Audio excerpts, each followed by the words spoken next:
morning, everyone.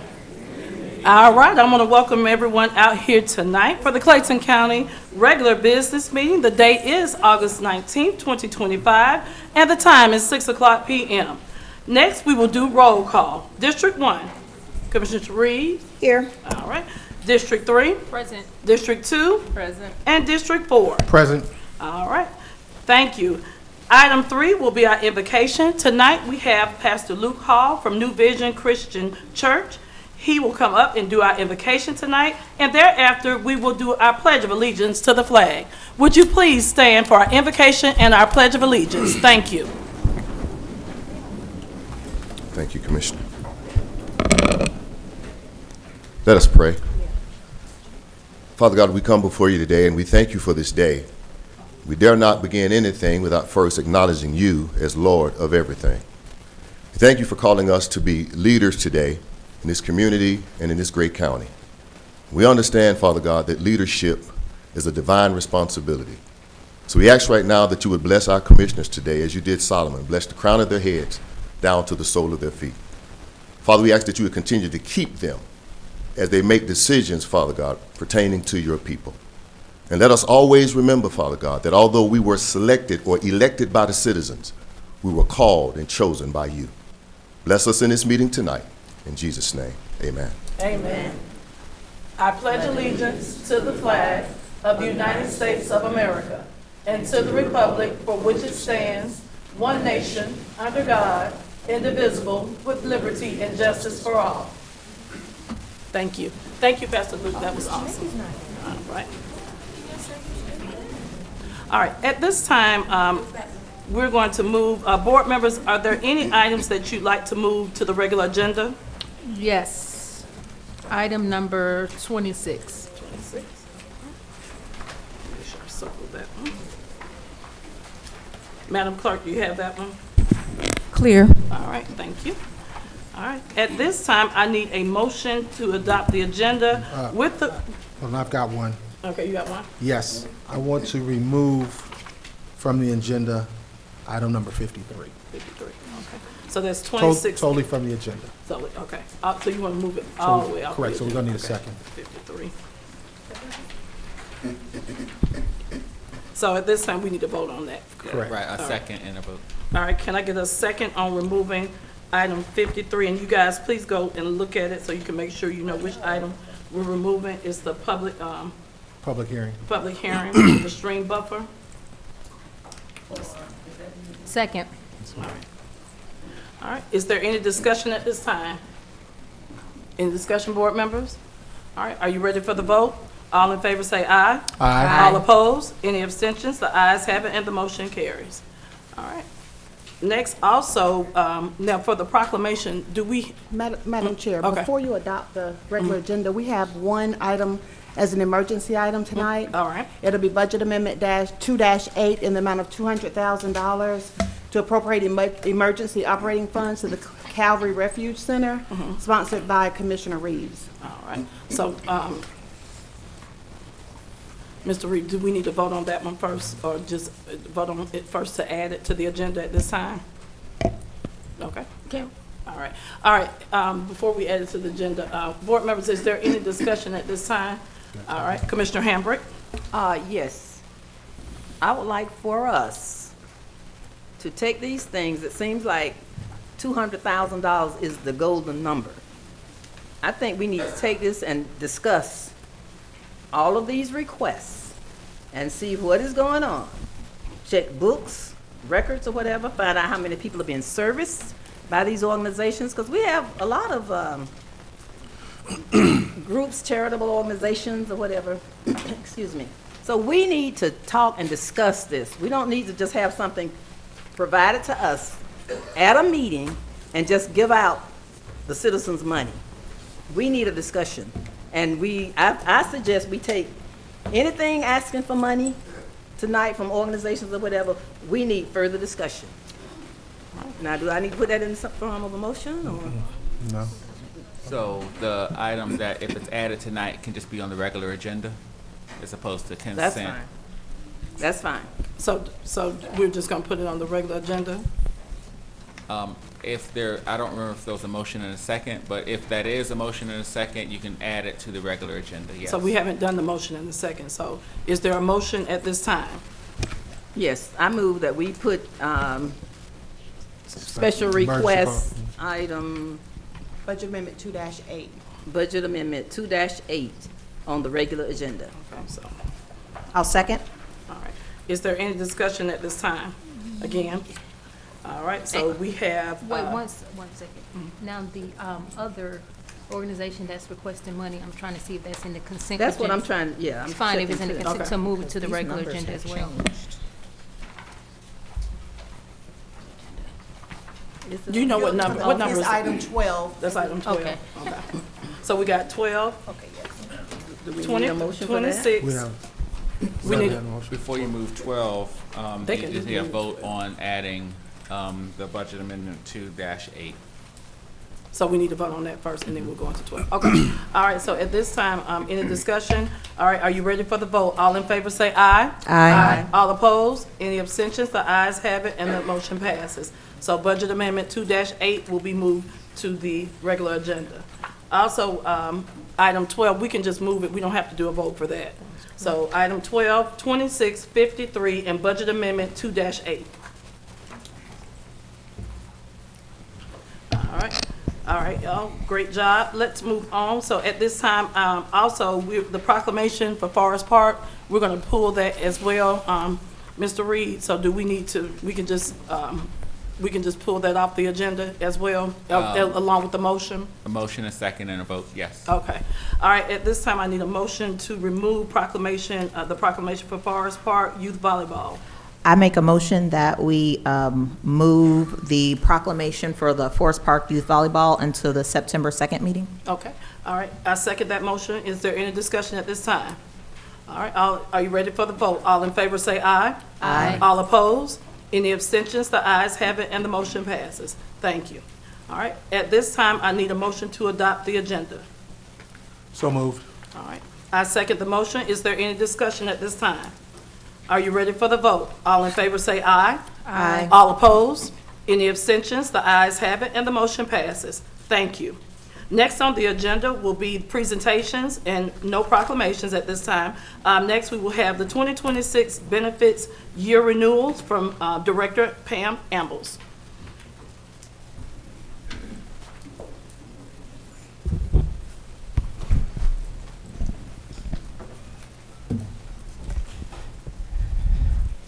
Good evening, Clayton County Board of Commissioners, and good evening to our Clayton County citizens and the rest of the Clayton County family who are here in attendance today. I want to first of all thank the board for allowing our presentation on this very long meeting night. Had we not been under some very tight time constraints, we would not have scheduled the presentation for tonight. But open enrollment is fast approaching, and we needed to get this before the board. And this is Ms. Angela Woods, the HR Manager of Benefits and Workers' Compensation. Our philosophy for our benefits package is to manage cost without sacrificing quality. In order for us to do this, best practice is to engage the request for proposals process every 5 years. We do that to make sure that we're getting the most competitive rates, products, and services for our employees. The purpose of the presentation tonight, well, this evening, is to provide the outcome of our recent request for proposal process. Clayton County has earned a lot of respect in this industry, and that was evident by the number of carriers who went through the process to do business with us, and we do want to thank each carrier for their interest. Our RFP request for proposal committee included staff from HR that is highlighted in the LR. It also included our Chief Financial Officer, Miss Angela, and I do want to thank Angela because she could have delegated that out to someone else, but she took that upon herself to be a part of this committee, and it wasn't an easy feat. We also want to thank our Fire Captain Brandon Hardy Thank you, Chief Sweat, for giving him the opportunity to serve on that committee. Our consultant, Mr. Jack Thompson, the board is familiar with Jack. He will facilitate our presentation today. I'll go ahead and tell you that Jack has 44 slides, but those slides are for the board to review at your convenience. The presentation will be between 10 to 12 minutes and will relay the critical aspects to our Board of Commissioners and our citizens. Ms. Angela, do you have anything to add that I may have missed? I do not, but I do want to thank the board personally for everything that you do for Clayton County. Thank you. I have a question. So Commissioner which Hambrick? Angela were you talking about that added? Well, Angela Jackson, Angela Wood, she's part of the HR team. She was part of the committee. Okay. And our CFO, Miss Angela Jackson, she was part of the committee as well. And I appreciate that because she could have delegated that out, but she took it upon herself to be a part of that personally. So thank you, Just Angela. said Angela, so I didn't know. Yes, ma'am. Angela Woods and Angela Jackson were both a part of it. Now, which one is what? You pointing one way. This is Woods and this is Jackson. That's fine. We got all the Angelas, thank you. All right, Jack, I'll turn it over to you. During the process, we nicknamed them AW and AJ, just to kind of keep that straight, so Good. we understand the confusion. Well, good evening. I'm Jack Thompson, Senior Vice President, Marsh McLennan Agency, the lead consultant with MMA on behalf of your employee benefit plan. I do have my marching orders, 10 to 12 minutes, so I will endeavor to keep on track there. I did want to say thank you, Chairwoman Anderson Henry, Vice Chairwoman Reeves, and Commissioners Hambrick, Allen, and Davis. We've worked diligently for the last 3 months to be faithful stewards of your time this evening. And on behalf of myself, Maureen Rosen, Tanisha Gamblin, and Rory Callahan with Brown Financial Group, this is the culmination of our presentation. And I would be remiss not to thank profusely CPO Carol Rogers and Monique Johnson from your procurement department. With their guidance and expertise, really this entire presentation would not have been possible. A lot of slides. I'm going to hit the highlights for sure. If I need to slow down or talk about or cover something more, please let me know. So the talk about the healthcare administration goals, the evaluation process. I will spend a few minutes on bundled or versus unbundled options, care navigation and diabetes weight management loss, the carriers that did respond. We're going to talk about Kaiser Permanente's fully insured response, and then UMR, United Healthcare, and Quantum's self-funded response. So I'm not seeing the slides. You're going to have to work with me on this. Really the goal, can you go to the next slide down a little bit? The predominant reason, the objective of this RFP was to fulfill the county's obligations to bid their insurance every 5 years, and to assure that the plans offered to the employees are as competitive and comprehensive as possible. You have 2 plans. One is with Anthem, 1,193 employees enrolled, and then Kaiser, you have 879 employees enrolled there. And to determine which carrier or TPA, third-party administrator, is best suited to administer the plan. In terms of the request for proposal, it went out and BidNet on June the 10th. We received 7 timely vendor responses. We'll share that with you. We met with the scoring committee twice, 2 3-hour meetings on July 7th and, the 24th and the 31st. And then we ran 2 days, full days, 8 hours of very successful finalist presentations, one on August the 5th and another one on the 7th. I will highlight the scoring committee scored the RFP responses, and UMR, which is a third-party administrator, which is owned by United Healthcare, and Quantum Health were selected by unanimous vote to replace the Anthem Blue Cross program. We've provided you with a scoring methodology, total in terms of scores 100, and then they could score an additional 15 points for the finalist presentations. I'm going to leave this for you for your pleasure reading. There's a concept that I have to do a good job, which is to convey bundled arrangements where the administration of the plan, the insurance, the stop-loss insurance, the pharmacy benefit, it's all bundled. It's all handled by one provider.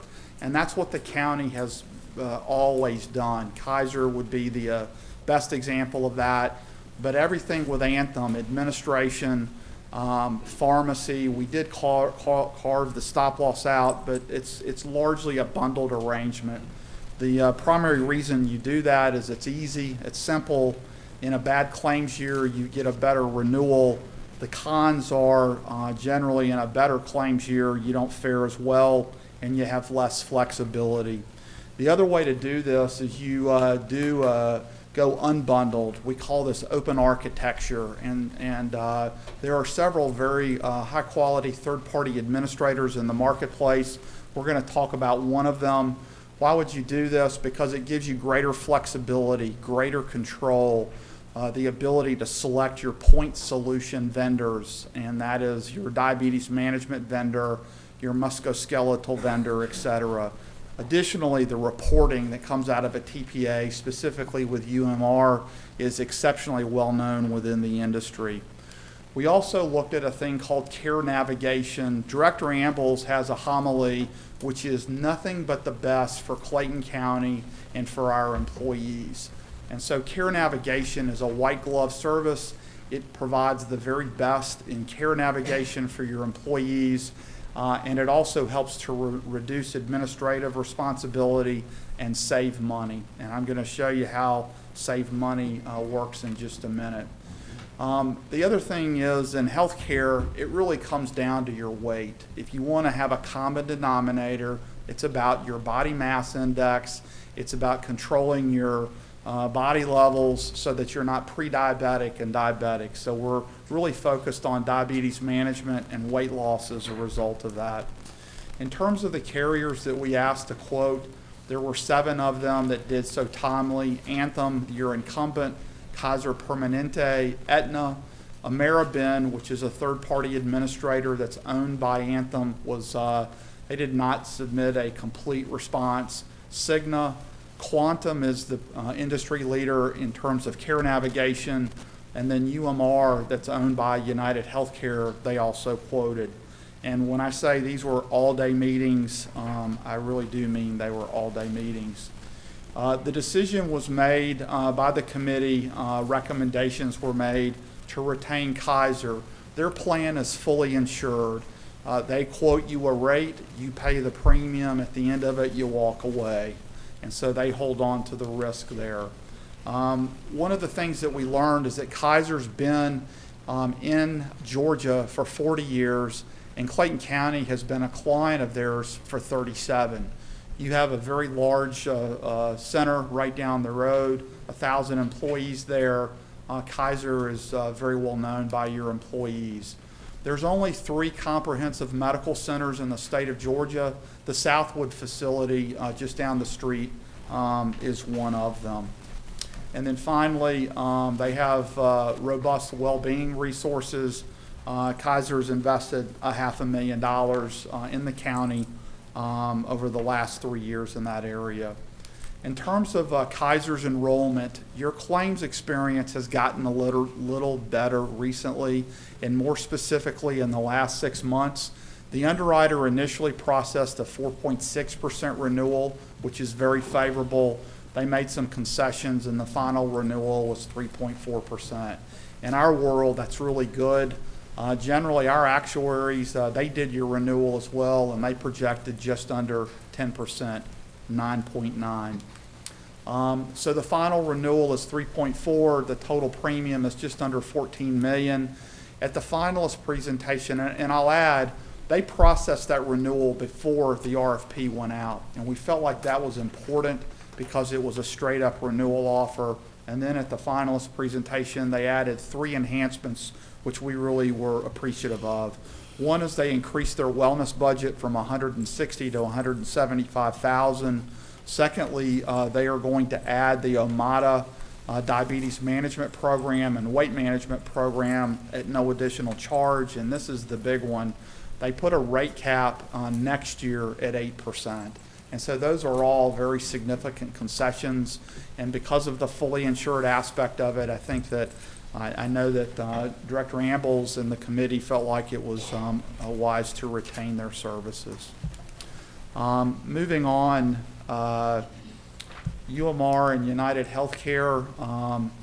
UMR is the nation's largest TPA or third-party administrator. They pay claims. Anthem pays claims. Cigna pays claims. This is an independent TPA. It is owned by United Healthcare. 7.8 million members served, 6,500 employees of UMR, 4,700 customers, and a 95% retention rate. We have quoted the United Healthcare National Open Access Point of Service Network, very broad. All of the access standards that we measured scored very well. I'll let you review the key differentiators, but the big one is flexibility and choice in terms of the design of your benefit plan. Also, stop loss. They have preferred relationships. Your stop loss carrier is Voya. They have a preferred relationship with Voya, and so we feel like that you will be well served there. Also, UMR partners with Quantum. Quantum is the industry leader in care navigation. This is where your employees will have the white glove service to make sure that they get to their doctors, they know where the most efficient care is, and so they have a huge relationship with right at 1 million members, which is about 15 or 20% of the entire UMR book of business, 214 groups. I'll let you review the slide in terms of all of the services. Your employees will come to know Quantum very, very well if you accept our recommendation. They are the face of this relationship, and UMR processes the claims, and it'll provide you the services between those two. You may recognize some employers here locally that utilize the UMR and Quantum relationship. Delta Airlines would be one that's probably most notable. The City of Savannah is another. The Florida Sheriff's Association is another, and the state of Connecticut. This is the industry-leading care navigation and third-party administrator program. Quantum's been around for 25 years. They serve 3.1 million members, and they have 2,300 healthcare warriors is the term that they call them in their service pod. I'll let you review the care navigation, but the biggest one, if there's anything that I do well tonight, it has to be this, which is early engagement for better outcomes. I'll give you an example of that in a minute, but this has been studied over many years, and based on your investment, we're looking at about a 6% savings in year one and a 9.7% savings in year two. This concept, real-time intercept, is really where all of this starts. And when you think of a care journey, the very first time that the doctor calls or the hospital calls, in this relationship, they're talking to a Quantum representative. They want to identify what the claim is. Are they being treated appropriately? And is it the most cost-efficient care? Generally, in a carrier relationship, it can be as long as 3 or 4 months before the claim hits the system. Well, hundreds of thousands of dollars will have already been incurred prior to that initial response. So with Quantum, we start that conversation early. They also data mine your claims so that they see when people, it looks like they're going to have cancer treatment or they're going to have significant medical conditions. This is an example. On October the 16th, a provider called about an upcoming diagnosis for cancer. The very next day, a Quantum representative reached out to the member. Over the next month, they had 9 interactions with providers and 15 interactions with the member. The whole idea here is appropriate care at the time that they need it and referring them to the cost-efficient facilities, ultimately to improve their member experience and to save money. In a traditional carrier relationship, a month later is a month late, and a lot of money is spent during the interim. Provider engagement, 88% of high-cost claimants engage through real-time intercept, and there's about 60% first-time contacts or through the provider intercepts. So again, early intervention, getting them the best care, saving money. There's an entire pod. You would have a custom pod for Clayton County. They would recognize your members when they call. The end result is human-centered, tech-powered care coordination that acts as an extension of the HR team. On the next slide, it'll talk about the services. I'll let you review these, but prior authorization, utilization review, high-risk maternity, those are where huge claims incurred, behavioral health care, coaching, personal guides, and care coordination. They also have a very robust well-being solutions offering, which we will work with your HR team and Edward Lance, your wellness coordinator there. And we're also able to pair this with all of the point solution vendors that MMA, Population Health Management, has vetted as well. This slide is particularly important. This is the projected return on your investment. And so over 3 years, the projected savings is $4.7 million. The first year is about $1.2 million. The second year, 1.4, and the third year, $2.2 million. And they also put performance guarantees at risk in order to hit those numbers. About 35% of their fees are at risk to make sure that they hit the ROI activities, the member net promoter score, account management satisfaction, and implementation management. Lastly, here's the budget. We looked at rather intently your member count, the medical claims. We think that there's going to be a savings, and MMA Actuarial did a network select analysis. We have your claims data over the last 6 or 7 years, and they compared the network discounts in this area for UMR and more specifically for United Healthcare to Anthem Blue Cross. We think there's some savings there. Pharmacy claims will cost a little bit less. The administration fee is a little bit less.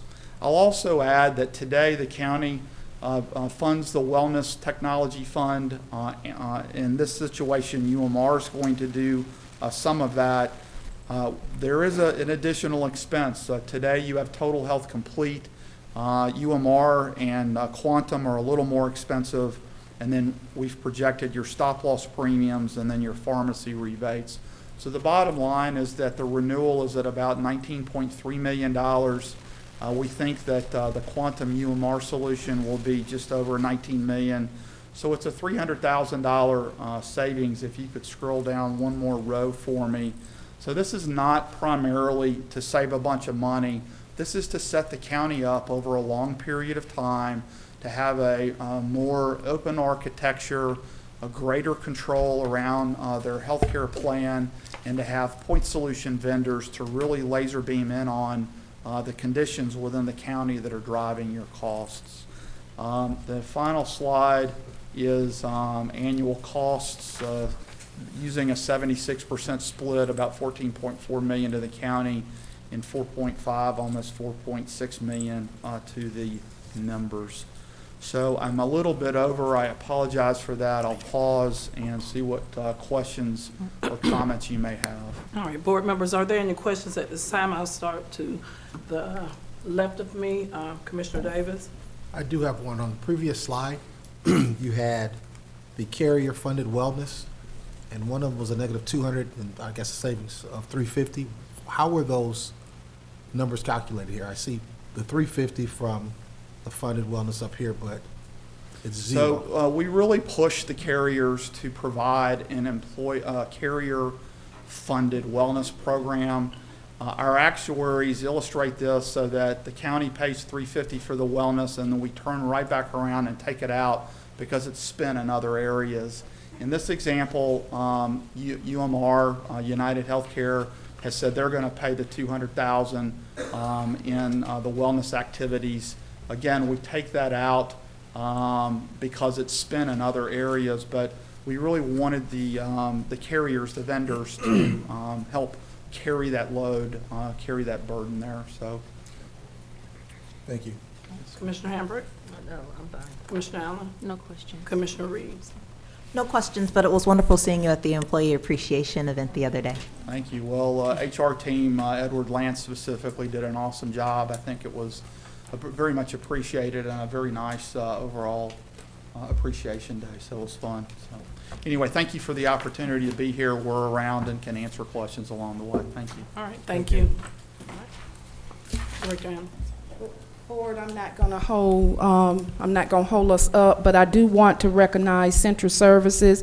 I will be at a very severe loss if I didn't tell Carol, thank her and her team for this process as well.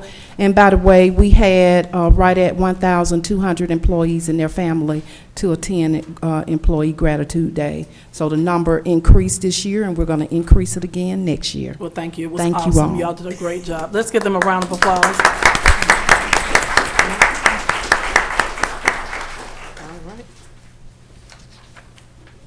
Next, we will move to our public comment. Madam Clerk, will you please read the public comment procedures? Citizens will be given a three-minute maximum time limit to speak before the Board of Commissioners. Please note that all public comments must be limited to matters on the agenda or over matters which the governing body has jurisdiction. Speakers must maintain a courteous demeanor and refrain from personal attacks upon board members, shouting, and using obscene language. Following 30 minutes of hearing from the public, the Board of Commissioners will allow the remainder of citizens who have signed up to be heard at the next Tuesday's business meeting. Citizens, please speak clearly when saying your name and your address. Thank you. Thank you. Also, before we get started with public comment, I want to see if we have any public officials that are here. I see we have our tax commissioner, Ms. Danielle Smith. Would you please stand to be recognized? All right. We also have our school board member, Ms. Sabrina Hill, District 7. I got it. I still know my districts. All right, and I was trying to see if the black hat. Oh, also, to the ladies with the black hats on, I just want to recognize you all for your beautiful black hats. We just had our, can y'all stand to be recognized with those black hats on? You all look awesome. Again, thank you for coming out tonight. Thank you for your support, and thank you for just being out in the community. We really appreciate you guys. Thank you. All right. We just had our boots on the ground. We should have had y'all out there dancing. All right, next, first on our public comment will be Dr. Henry Anderson.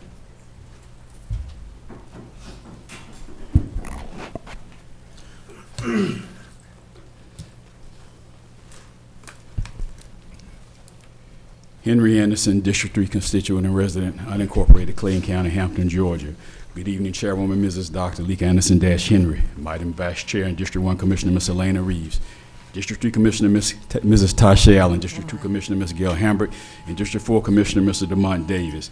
And continuing with the third category and grouping, which is our fiscal year 2026 annual operating budget book, I'll now start at number 7, which shows the mission statement, functions of the department and departmental goals, long-term departmental challenges for fiscal year 2027 and beyond, performance measurements and expenditures by expense types for personnel and operations covering this year. And it also shows years 2023, 2024, and the start of this fiscal year 2026 in factual statistical numbers. Number 8, it gives the foundational plan, which consists of 6 key points: a commitment to being community focused, standardization of government operations through accountability and efficiency, ensuring a positive local, national, and international presence, lists operations and service excellence, provides managing and planning for growth and economic development, and provides overall leadership and implementation of the foundational plan.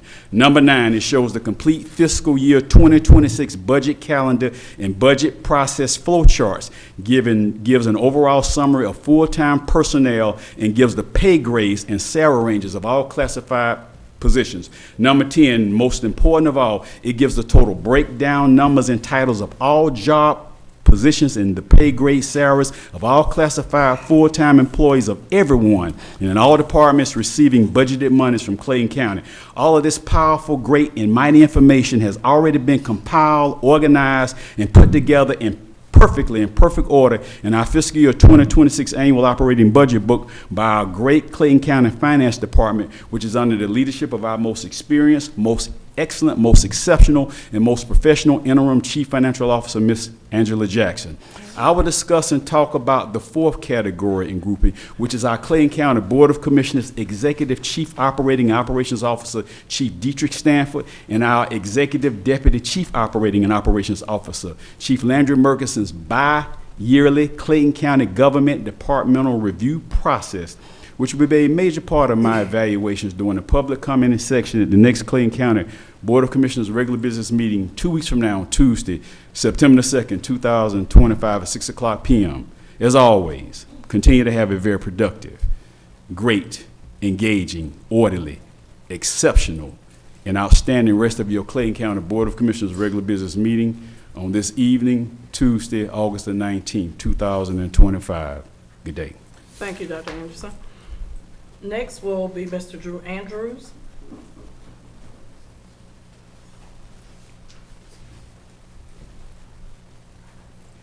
Good evening, Madam Chair, Madam Vice Chair, Commissioners. I'm Drew Andrews. I reside in District 4, and I'm here before you to advocate for our most vulnerable community members, which are the homeless. As many of you are aware, and in the community, the administration in D.C. has determined that, has stated that homelessness is now a crime. That's not how it should be where we live. And so imagine how I felt when I heard about the crisis at Calvary Refuge. This Calvary Refuge, let me back up. We all know somebody who's homeless. Whether you work with someone, some work for you, someone that we greet throughout the day, they are someone is experiencing homeless and they're not sharing with us. But I know them because I get calls from you, and the first call I make is to Calvary. Calvary is the only emergency shelter in Clayton County that reach out to those who are experiencing homelessness.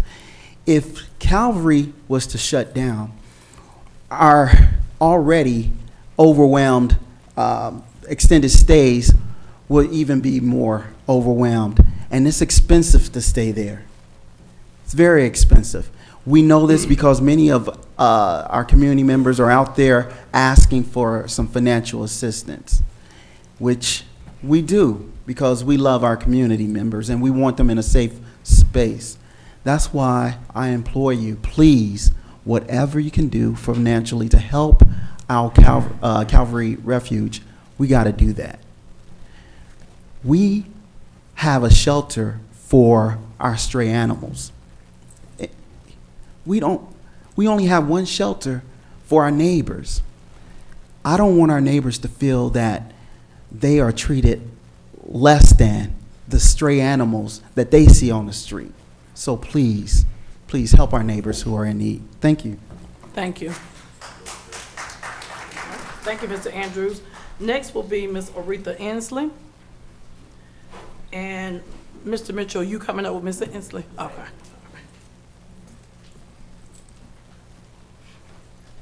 They're gonna do it together for three minutes.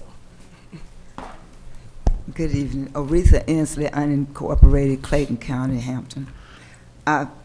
We're here today. I'm here today.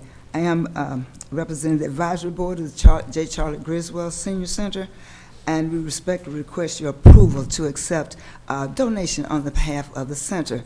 The donation consists of stackable front-loading washer and dryer unit with digital controls, which will be valuable asset to the center and the seniors we serve. Now, we know that the previous washer and dryer has gone out, so they can't do anything. So, and I know we're on the agenda, so we're asking you to please accept this donation because of the value requires so much your approval. And I'm not going to stay up all night to ask you that, but I know that you have great hearts and you'll be able to do that, and that we're asking you to approve that as soon as possible before the sales go off. Thank you. Now, Ms. Ainsley, did you have something that you want to pass out to the board as well? Yes, You I have some do. papers. You can give it to Mr. Mays and he'll pass them out. While she's doing that, my name is Maurice Mitchell. They call me Mitch. Good afternoon, Chairwoman, Vice Chair, and Commissioners. We are from the J. Charlie Griswold Advisory Board, and all those beautiful people you see in the cowboy hats, we are the one that raised this money. Anytime you see us, we're going to give money. We're giving money back. We're going to do things with J. Charlie Griswold. We're going to try to transform it. This is our first year in office, and we've been raising money. And if you want to come out and donate, you can. If you don't have any money, just pray for it. That's better than the money. On the left side of your format, you can see I made some circles in pink. And what I want you to see what it was, the GE. I want you to see what type it is. Also to the right, that pink, $1,398. You can turn the page, please. And that second, that pink you see, that is a protection plan. We want to let you know we took out a 5-year protection plan on this wash and dry. Because one thing about it, you know, seniors have accidents and we need to wash the clothes and get them dry, and we need to take care of. Also, on the bottom, you turn the page, we're going to have to add like $199 for that protection plan, which you don't see right there. But we're going to pay it, so just letting you know. So we want to thank you for listening to us, and this is our president, and she's going to close me out. No, we thank you again for everything, and we hope that you can continue to support the seniors here in Clayton County. Thank you. Thank you. I have a question. Thank you. You have a question? Commissioner Hamburg has a question. I just want to know, is this a commercial washer and dryer or like individual? It is. It's like a commercial. It's like industrial. It's a heavy duty wash and dry, and it's made. You know, take a lick and keep on kicking. That's why we try to get the type so you can investigate the type, see what the type is about, and also we want to let you know it's a plan. Something happened to it, they can't fix it, they're going to replace it. Oh, Also, thinking of that. Yeah. one more thing. The manager also is involved in picking these items out, and we told her we're not picking anything cheap. Okay, you just said something important. So will that mean that our building and maintenance people will not be operating this or fixing anything, or how will that work? That's totally up to the manager. We don't make that call. We're bringing in, and I guess she knows what to do from that point.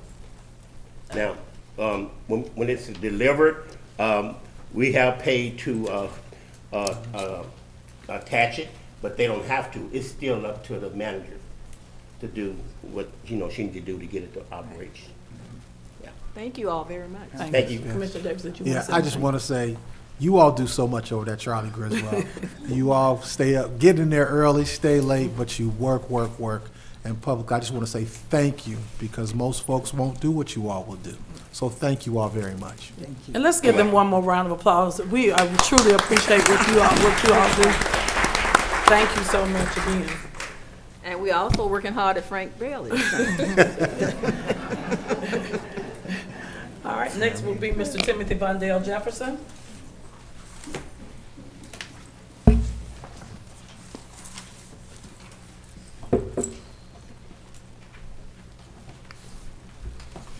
Timothy Vondell Jefferson, Incorporated, Clayton County. Commissioners, good evening. I would like to thank Commissioner Alley for establishing the Beautification Committee. And being on the committee, we had a wonderful time cleaning up, but I enjoyed the mentoring the young men that was from the youth court. But I'm here to report, I don't know success or frustration, but I'm here to report. Since February of last year, as a consultant, I think I've established about $8 million worth of product in the city of Riverdale, which is bringing in revenue for them at this particular time. But as I move about my business throughout the community, I have run into an issue. Clayton County, we are not telling our story. We are not telling our story because in certain instances, some people still believe that we still lost accreditation with school.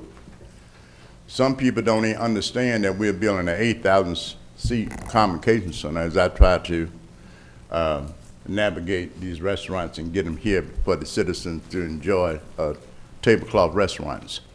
And as I talked to the leadership at the school board, which I did today, and I work very closely with certain city managers within the community, there's one thing that keeps coming up consistently, and that's the median income level.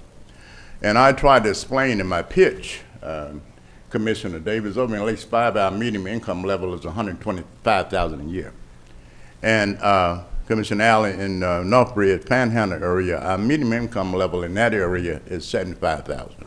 So some people still believe that we are at $48,000 a year. So if you calculate that with the purchase of the new houses, everything is over averaging over $300,000. We have got to get a marketing team that would assist in getting our message out. I haven't seen anything about the Convocation Center, what's coming soon. I haven't heard anything. I have to constantly regurgitate the same message over and over again because the average person don't know. So as I converse with the COO each and every week, as I discuss with him about economic development and which way that office should go, and attending the Clayton County development meetings, authority meetings, I find that we are more powerful if we put Economic Development Office under the Clayton County Development Authority, because therefore we have to be on the same message in partnership with the municipalities and the school board, that we can send a positive message that this county is moving forward in the spirit of excellence. But that's called collaboration, because our message is not getting out to the people who make decisions. So it makes my job a little harder. So I just hopefully, as decision makers, that y'all will reconsider as y'all make a decision on economic development. Thank you, office. Mr. Jefferson. Thank you. All right. Next will be Mr. Jeffrey Ray. Or is that Rhea? Rhea?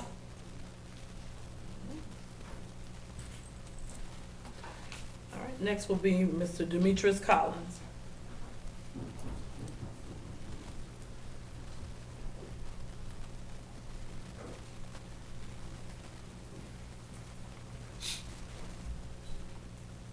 Good evening, everybody. Good evening. Demetrius Collins, District 1, Adam. Hold on one Commissioners. minute. Okay. Yes. Mhm. So I was here a couple of weeks ago. I wanted to say something that was a little discouraging. The church came up, I think it was the Now Faith Apostle, and talked about the kids that were in the basement that the fire marshal came and got. The most discouraging part about that whole situation was the primary focus was who made the call. I feel like the primary focus should have been the well-being of the kids. If the fire chief feel that that was an unsafe environment, then we got to trust as commissioners that our fire chief, our police know what they're talking about, and we got to stand behind them. I've been working with kids for over 20 years. Some of you guys have came out and worked with the kids with me, so you see what I do in the community. So as leaders, we got to get back to actually what the real issues are. The real issues are, we can't keep fussing back and forth about this person don't like that person, this person called and told on me. It's all about the community and growing Clayton County. I've been in Clayton County for over 25 years, and in order for us to grow and move, we have to work together. We got to stop this going back and forth bickering, this person don't like that person. In leadership roles, I'm gonna be honest with you, I was expecting, I'm District 1, my commissioner to say, well, I reached out to DFACS and they told me that the kids were safe. Or I sent a public apology to those kids because that happened under our watch. You know, those kids were in a dangerous situation, and I didn't get that. Only thing I got from that meeting was who made the call, who blew the whistle, who told on us. So I just want to make sure that we're staying focused as a community, as leaders, on what's important. and have anybody checked up on defects to make sure those kids are going to need counseling. They're going to need therapy. They already had trauma, and then to be in a church where windows are boarded up and then be pulled out and taken to somewhere else. I mean, have anybody checked on those kids to make sure that they were okay? I just want to say, let's get back to true leadership, and what really matters, which is our community. And that's all I want to say. All right. Thank you, Mr. Collins.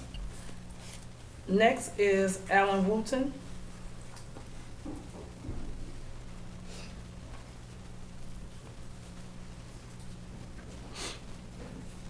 Good evening. Good evening. My name is Alan Wooten, and I live in an unincorporated Clayton County, but I'm here on behalf of Calvary Refuge Center, which is off of Thurman Road in Forest Park. I'm reaching out on behalf of Calvary Refuge Center, a 501c3 nonprofit in Forest Park that has served our community for 40 years, over 40 years, providing an emergency shelter 21 days that individuals and families that are experiencing homelessness have a place to go, get 3 meals a day, and be in a safe environment. Right now, we're facing one of the most serious crises in our history. Due to significant funding cuts and increased demand for services, we are at risk of closing our doors. If this happens, dozens of men, women, and children will have nowhere safe to go, many ending up back on the streets, which is the exact opposite of what we want. Every night, our center provides shelter, meals, critical support services to some of the most vulnerable people in our community. This includes helping families get back on their feet, connecting individuals with job opportunities, and offering a pathway to stability and hope with dignity.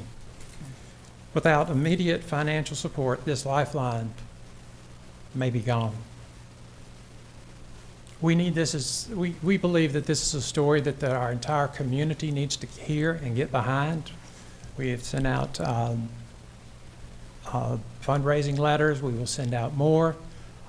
We get probably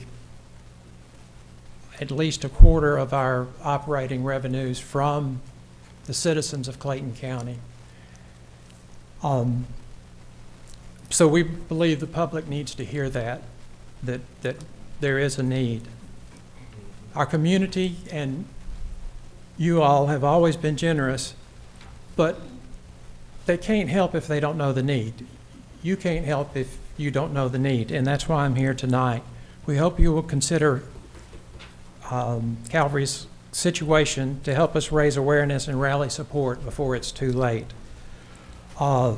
Just to give you an idea, last year we served over 1,000 people. This year so far we've served 724. Of that, 235 were men, 297 were women, 192 were children. That's shocking. 35 veterans, 90 families so far this year. And last year we served 131 families. How did we get to this situation? Costs have gone up. We've missed some grants. Our executive director just passed away. She woke up in the morning and didn't wake up. Thank you, Mr. Wooten. Thank you. I just want to just say I have talked to Ms. Zimmerman Yes. in regards to some of the issues that you all are having, and I've also reciprocated to her some ideas that you as a board, you all are all your members meeting on. How often do you all meet? Right now, our usual meeting schedule is every other month, but this year, because of the crisis and the increased people and the redo that we're doing for the center to bring up its excellence, we're meeting every month.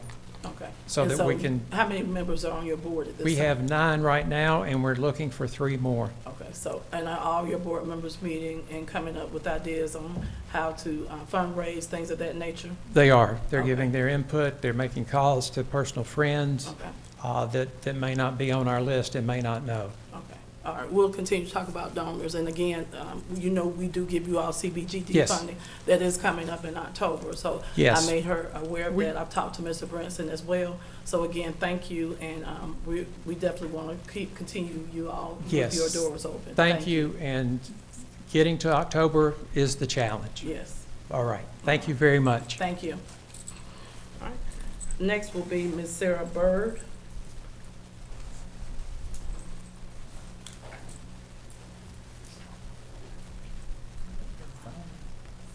Are you good? Y'all here for zoning? Okay, no problem. Next will be Ms. Sabrina Hill.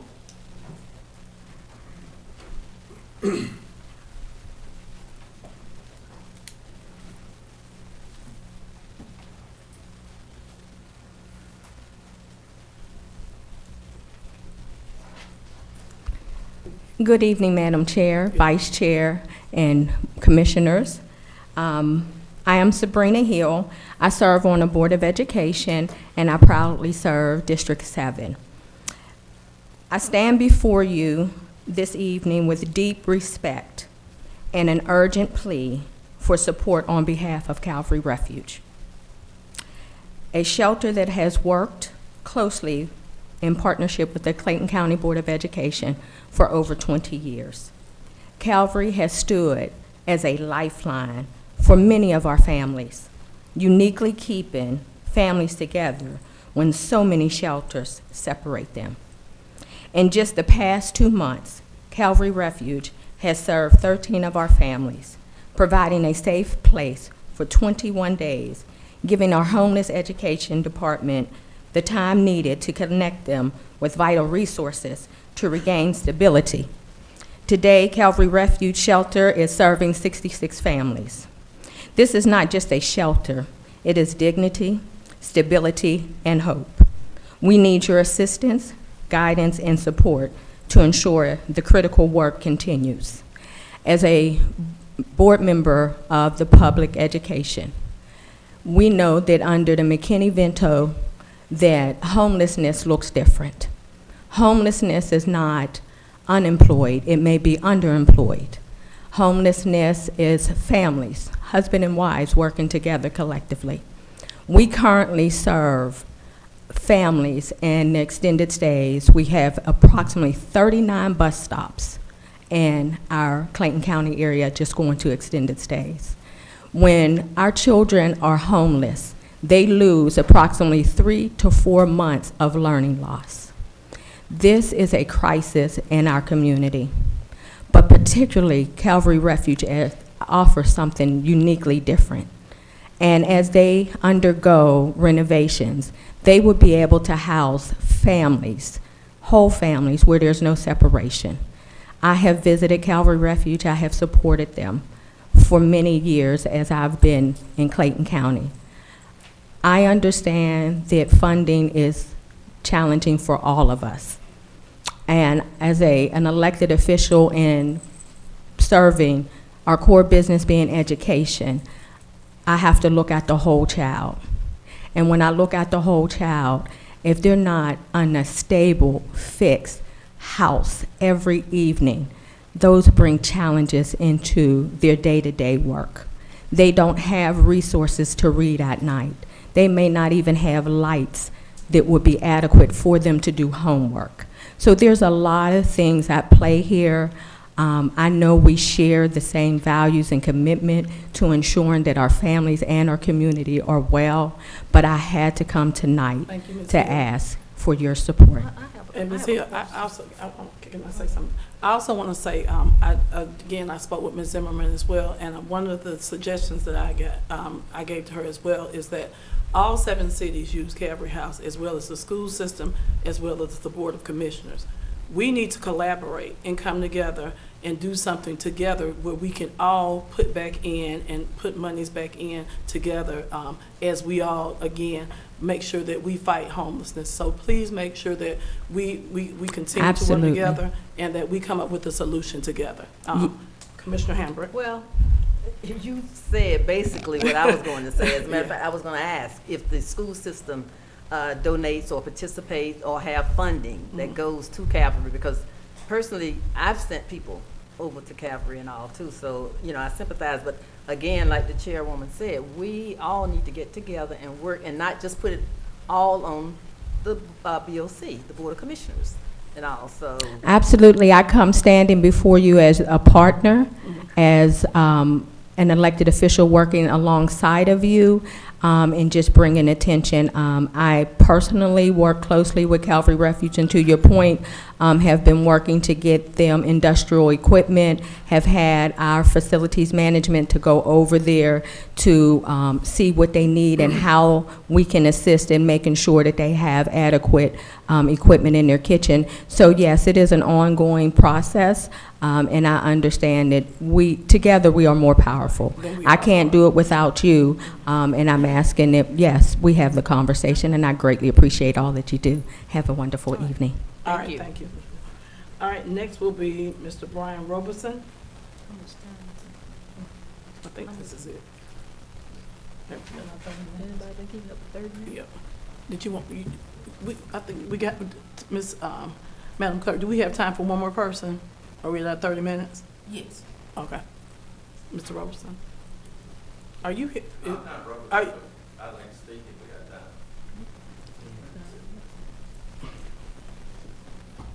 all right, Madam Clerk, is that it? Yeah, that's it. Okay, all right. Board members, it would be up to the board. Would you all allow one more person to speak? Are y'all fine with that? All right. Any objection, board members? No objection. All right, you come up, sir.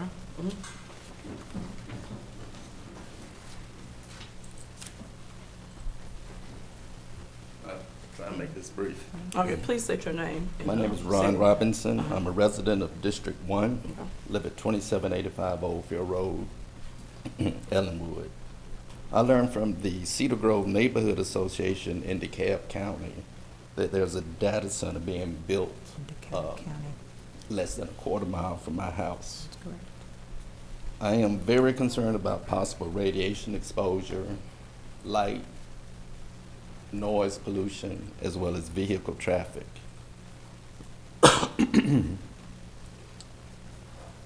I was surprised to see that the only access to this facility is on my street. It's on Oldfield Road. The developer advised me that he had spoken with officials in Clayton County about widening the road. They offered to put sidewalks on both sides, other improvements. He said the county only wanted on one side.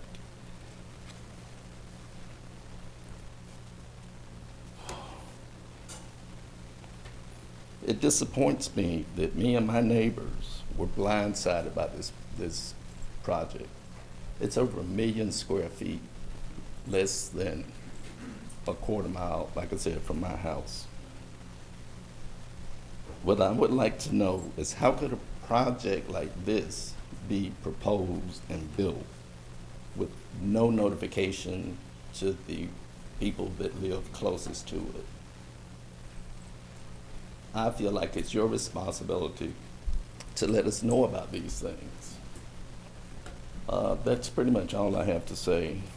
And when and if you decide to respond, please don't say that it's because it was in another county, because that response will only make your malfeasance more egregious. Thank you.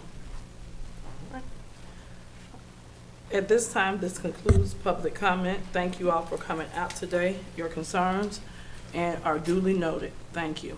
Next, we will move on to our consent agenda. At this time, I need a motion to approve the consent agenda.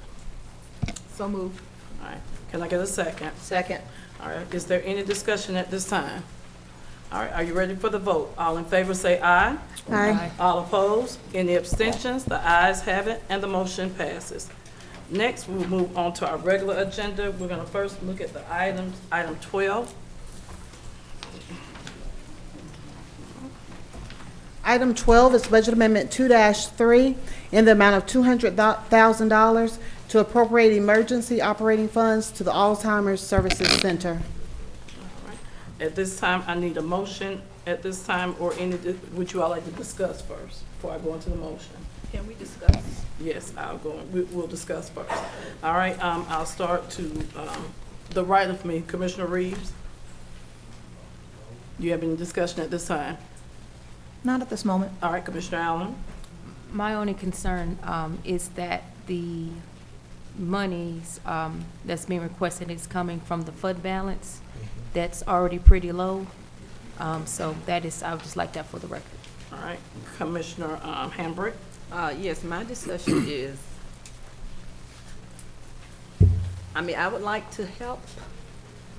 Again, I believe the center services other counties other than Clayton. And if these other counties are participating, I want to know how many people are serviced a day. I noticed Calvary gave us a number of how many people they served last year and how many they've served up until this point. So how many people are served at the Alzheimer's Center? And for us, well, let me find that out first. Commissioner Hambrick, we do have representatives from Alzheimer's that can come up to speak to your questions. All right. Well, I just want to know how many people are served. Mr. Brown, you can come up. And Ms. Smith, do you want Mr. Brown to answer those questions at this time? All right. Mike Brown, I'm 8952 Redskin Trail, Jonesboro, on the board of the Alzheimer's Center. The number of participants right now is 15. And all of them are actually from Clayton County. So are they daily people, or do they live there, or how does that work? No, it's a daycare center, okay, so it's just daily. But it fluctuates between 12 to 15. Because we only open 4 days a week, yeah? 3 days a week, I'm sorry. Okay. Three days a week. Okay. So we're currently, the facility is open to clients 3 days a week right now. Ever since COVID, they have only been open 3 days instead of 5 days a week. Clearly, when the doors closed during COVID, that drastically affected things. Over the years, they've been working to rebuild the clientele, et cetera. But Clayton is in a precarious position. So while this community, we need it. We need the services that are provided. We have clients, our caregivers need a place for their parents to go while they go to work, et cetera. And so without the service, but the flip side is the cost of the service at full cost is almost unaffordable for a lot of our families here in Clayton. So we offer a sliding scale based on income. So that kind of limits the revenue generated by the daycare. The goal has been here to also launch the respite care side, but again, it takes revenue to get these things going. It takes revenue to market. It takes revenue to hire appropriate staff to support those needs at the center. And so right now, they're operating on a skeleton crew. The bare minimum in terms of what the state requires, the ratio for staff per client that are there. So right now, I think it's like 1 to 8. And so they really are operating at a very low status. Now, what I will say, we now have connected with a grant writer who is willing to help us. Yes, and she's willing to come in and help us and not get paid until we get funded, which is a blessing because we don't have to pay her up front. We have renewed our contract with Clayton State, so that's helping us staffing-wise. And so now there are already students who have already started. So that's helping support the staffing need without us having to pay for it. It's not adding into our overhead costs. But again, our current overhead costs, you have to remember, we're paying these folks, they're well below industry standard.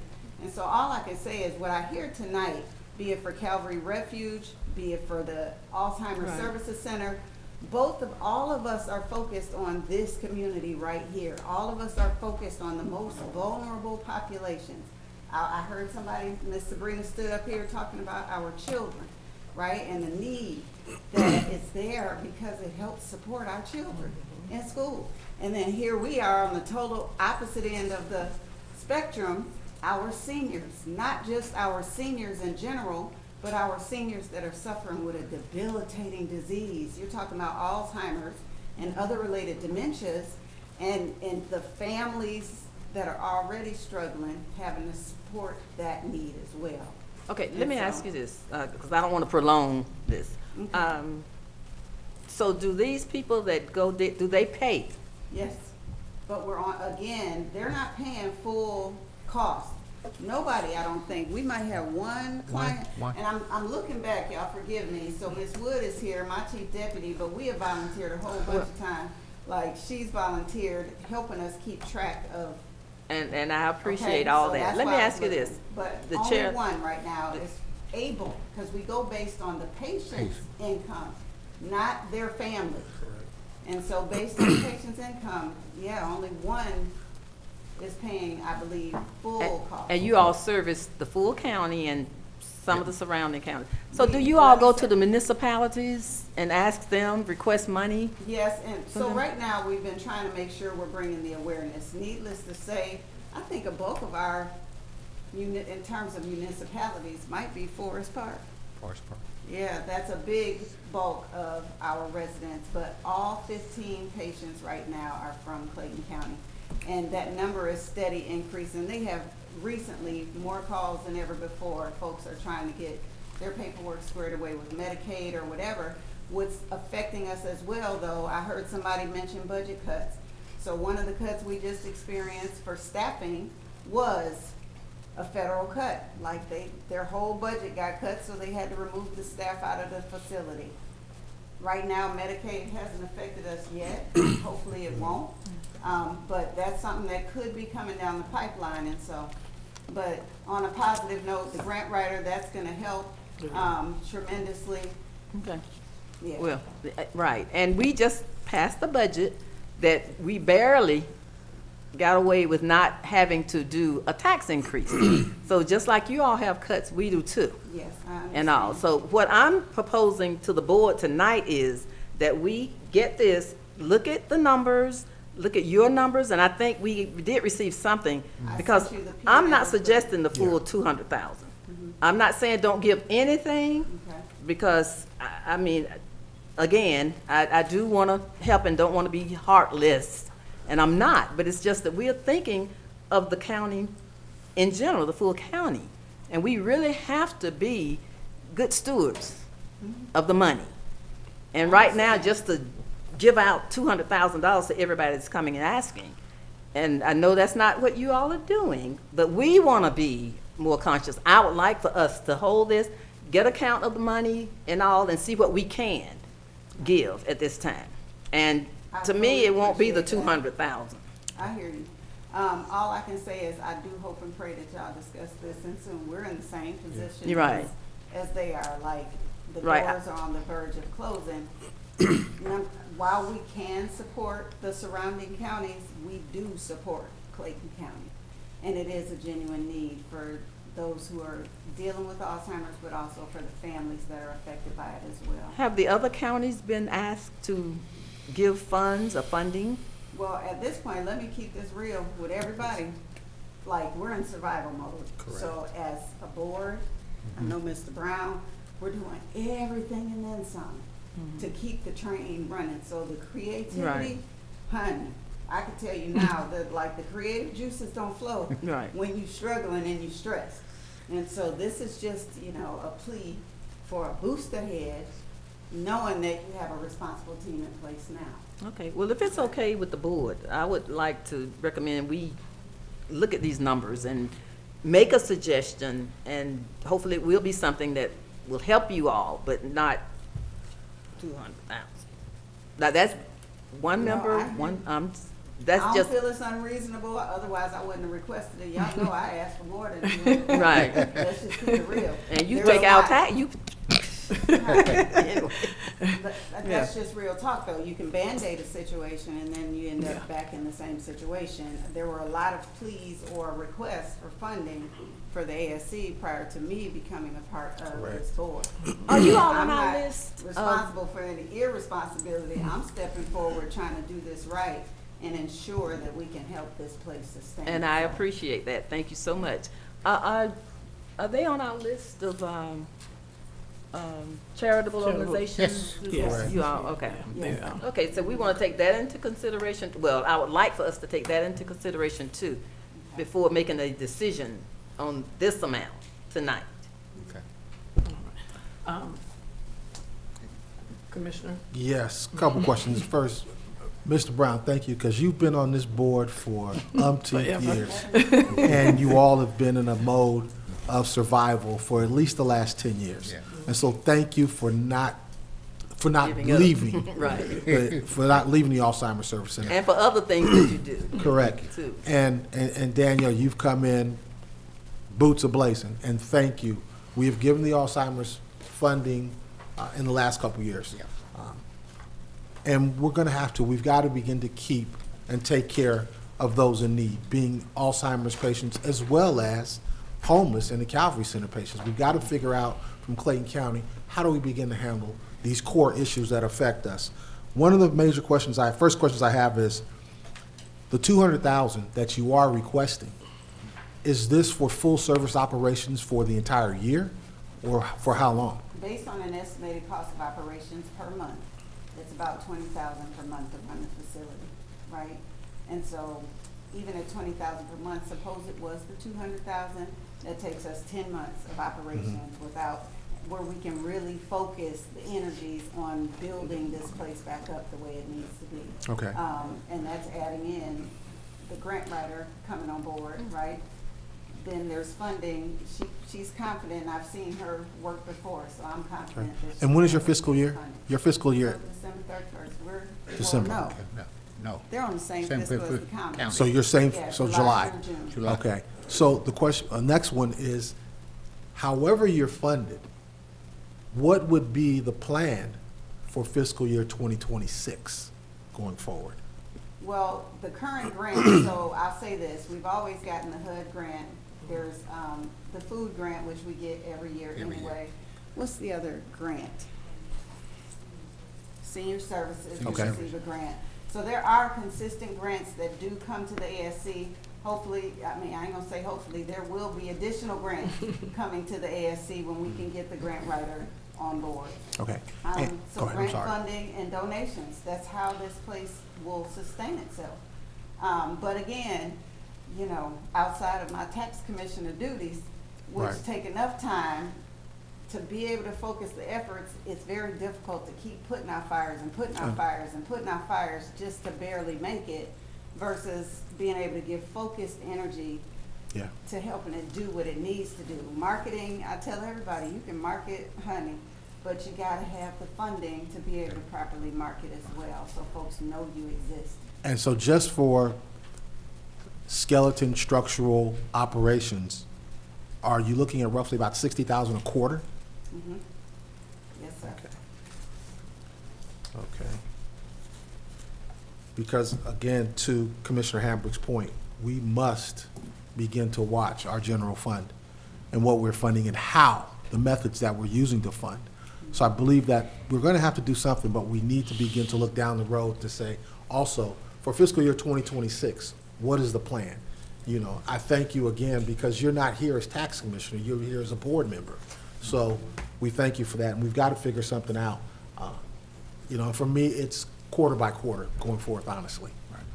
Thank you. Thank you. Yeah, may I offer a suggestion too for your grant writer? And most places, when the grant writer writes the grant, they put their salary in there. So if you all would consider that too, so that wouldn't be something that you all are responsible for paying.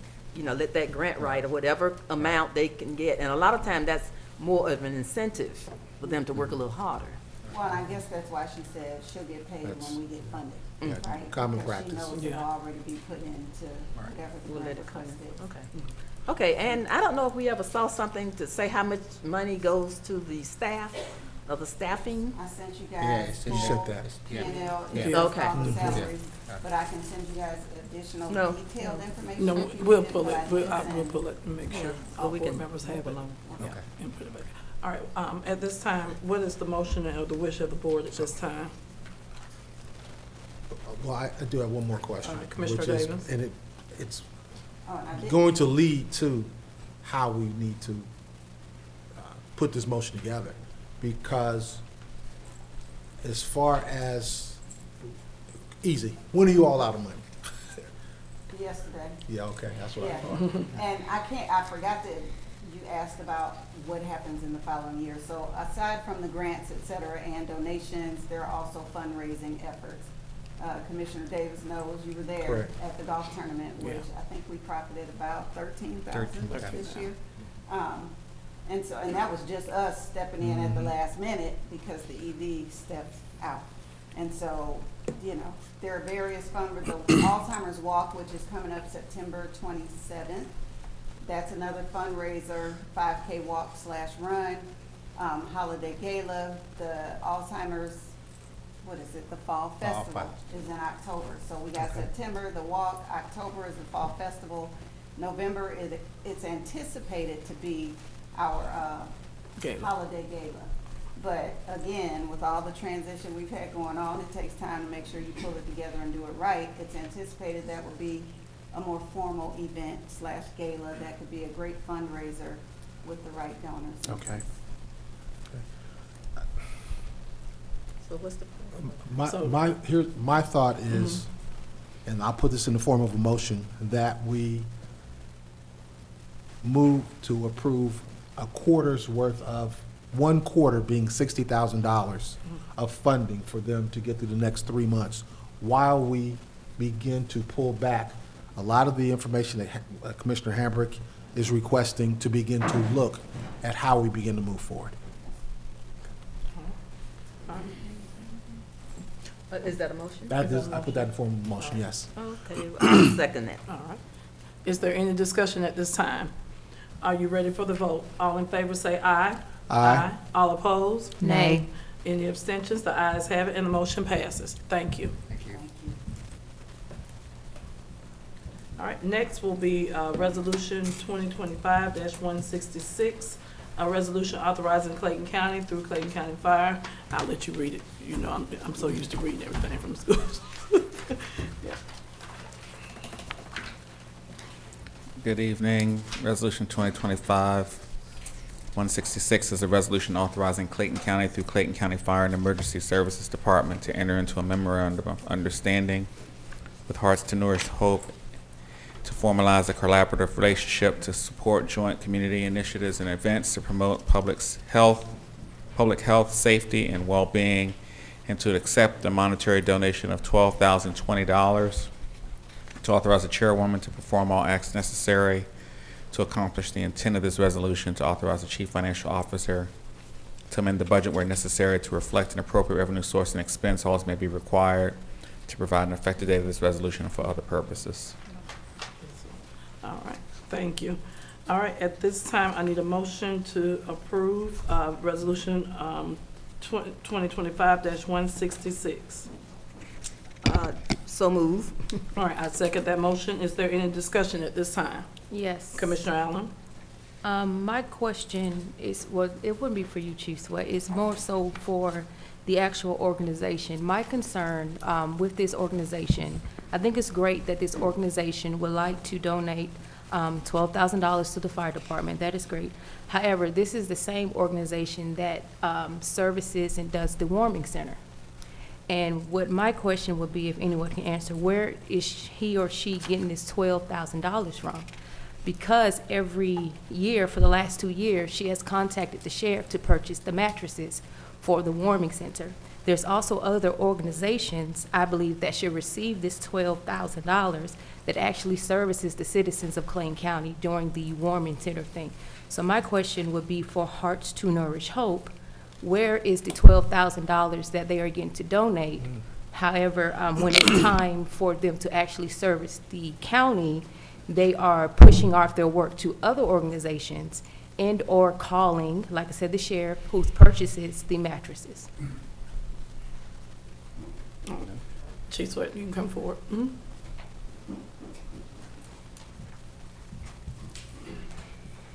Madam Chair, Madam Vice Chair, Commissioners, thank you so much. Commissioner Allen, in respect to their funding, it is my understanding that they have received a grant through the State Department of Public Health, through the Mosaic Group, where Clayton was identified, given our demographics and some of the outreach from a public health initiatives that we are trying to do. It is my understanding that the funding is coming through the federal side of public health through the Mosaic Group down to Hearts and Nourish Hope. So I saw in the packet that homeless outreach was one of the ways I guess the money is going to be used. And I would like to see that actually, you know, donated to the Anointed Vision of Hope or Ujima Way or the Calvary Refuge, who is also one of the warming centers. So if we could, it would be great to donate that $12,000 to them, the Calvary Center. Because in the packet we received, it said one of the ways, I guess, that you guys were going to do initiatives and community events was homeless outreach. Correct. So we have worked with Hearts and Nourish Hope for several years. What they are asking us to do now through homelessness, public outreach, they're wanting us to do medical health assessments as part of their outreach initiatives. Initial funding, as approved by this board in my operating budget, I simply cannot afford to support additional initiatives without some funding to support it. So through this agreement and the $12,020 will allow us to buy additional supplies to partner with them to do that public outreach. Thank you. Yes, ma'am. Thank you. Any other questions at this time? All right. I do have Mr. one. Davis? I'm just trying to fast forward my thought to Commissioner Allen's point. If we're going to, in a sense, if Calvary is in a situation where they can't house, and you're in a position to where we're going to go ahead and begin to do assessments, it seems like that assessment value on poor health is going to go up. So it's what is the route here in order to assist in where we're going.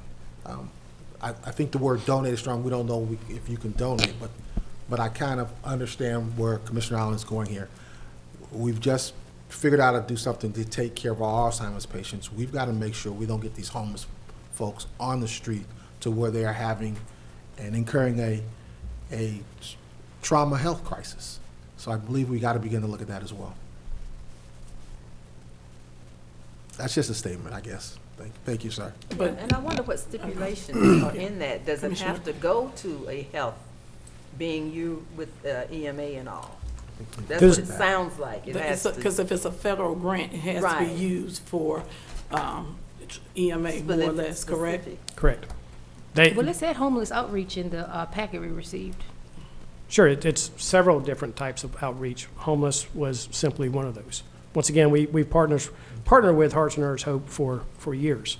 They are now trying to expand their capabilities, asking us to aid in that respect. But to do that, I simply cannot take funds out of our normal operating budget, which is for the cause that we serve our community with, to basically justify additional outreach. So through this grant, and through the grant, they can donate to other nonprofits. That is how this agreement came to be. Sound like someone mentioned medical. Was that you? Yes. Sure. Okay, Yeah, well, it's that's all what I'm thinking, medical. that it has to go toward a group, a medical. Correct. So, and that would eliminate, you know, and maybe there are other ways that we can work with Calvary. It doesn't just say medical. It says homeless outreach as well. No, I'm asking, I'm But for saying chief, to yes, chief, that's what But chief based would on do. what- Chief that doesn't handle the homeless when these part. federal grants come, you have to stay Correct. with what And, they are telling you once you get the money. Correct. You can't just get it. And then why would we get up here now and suggest that? Because again, we need to make sure that we know what that grant is specifically used for, you know, and so I think that, you know, I just don't think we need to jump outside the guidelines. I know, we know what it says, but you're saying that it has to be used for medical, is that correct? The agreement that was written, vetted through legal between Hearts and Nourish Hope and Yeah. the Well, governing medical. body And you medical. lays out what the donation of $12,020 can be used for. And that is to help us fund soft supplies and hard supplies to do additional outreach in our community when it comes to the vulnerable population, the homeless, the, different sets. Thank you, Chief Sweat. Are there any other questions at this time? All right, are you ready for the vote? All in favor say aye. Aye. All opposed? Nay. Any abstentions? The nays have it and the motion fails. Thank you. Madam Chair, did you want to go back to the Calvary Refuge, the addition to the agenda? Yeah, I was gonna go to that one next. All right, next will be item two, budget amendment 2-8. Budget Amendment 2-8 in the amount of $200,000 to appropriate emergency operating funds to the Calvary Refuge Center. All right. At this time, is there any discussion or is there a motion on the floor at this time? Same thing. I don't know how dire the situation is. Is it this week, next week kind of thing? But we need to check out and see if it's 200,000 or whatever amount. I mean, like, again, I've used Cavalry several times, and they've assisted. So I know they do a good job at what they do. But just to dish out $200,000 is quite, well, not questionable. Well, yes, it is. We need to know what we're doing, where the money's going, and those kind of things. So I guess I'm suggesting that we take a look at this, the books or whatever, and then decide what amount that we can give that would help out. You know, Well, so. Commissioner Hambrick, do you have perhaps a suggestion or recommendation, considering this is the second time that we've gotten a request? Do you have any suggestions on a better process for? This is the second time from Calvary? No, not from Calvary. not from Just. Oh, just- okay, I'm sorry. just- Well, I do have I'm sorry. suggestions, rather than people just coming up the night of a meeting asking for $200,000. Yes, Well, I think made that this needs as to an be emergency vetted request. through the board and all, either with a work session or something, some kind of discussion and all. And again, same thing, and that's what I would suggest that we do instead of coming up at a meeting. And we both, guys, we both can't talk at the same time. So Commissioner Hambrick, are you finished? Oh, I'm done. Yeah. All right. Commissioner Reeves. Oh, thank you, Commissioner Hambrick, for that suggestion. I think that's the Calvary Board Chair, Yes. Alan. Can I answer any Is Tommy questions still for on you? your board? Holland? Tommy Holland has retired from our board. Oh, okay. He has. He retired, came back for a few years, and then retired again. Both him and Mimi, his wife, Okay. were on the board.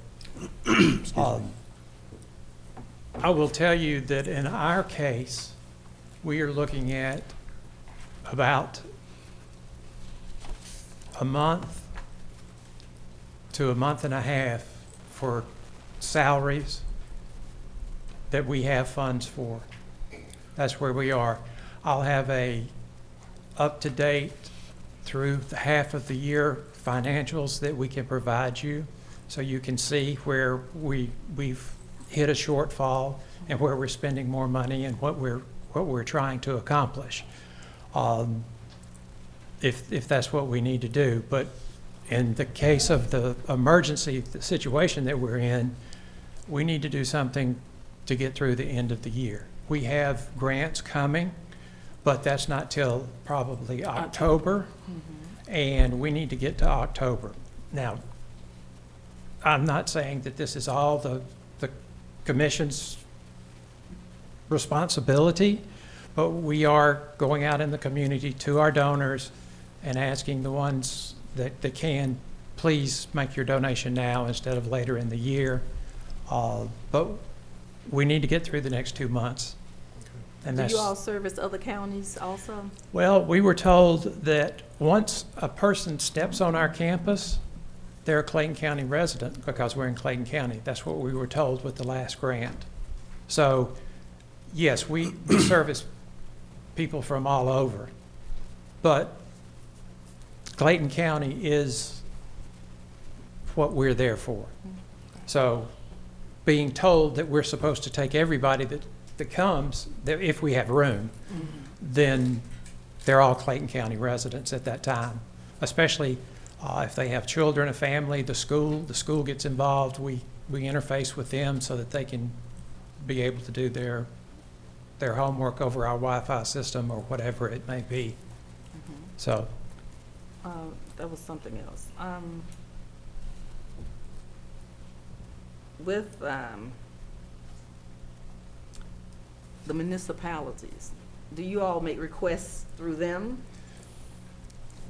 We are going to. We have not, we worked with Forest Park on their Elevate program, but there were no funds involved for us. There were just costs. And that has not worked out the way that we wanted it to. This our fault. Being a nonprofit, we have to pay substantially lower rates for our people, and that is a challenge too, to be honest with you. We don't have a living wage. Yeah, because I'm just thinking, I know Madam Chairwoman said October, but I'm thinking what keeps us from moving that date up as far as the county giving out the monies that we have? We'll have to get with Mr. Brinson as far as, because that's through, is it their CDBG funding? Right. Yeah. I think so. The CDBG funding is one thing. We also have local assistance grants that we give. Mhm. That will come up on the August work session. The September work session. Great. But in that, Calvary Refuge typically gets around 45,000, and Alzheimer's, just for information, typically gets around 45,000 of the local assistance funds, should the board choose to continue that. So we don't have to wait till October then to give those funds out, because we've done it earlier before.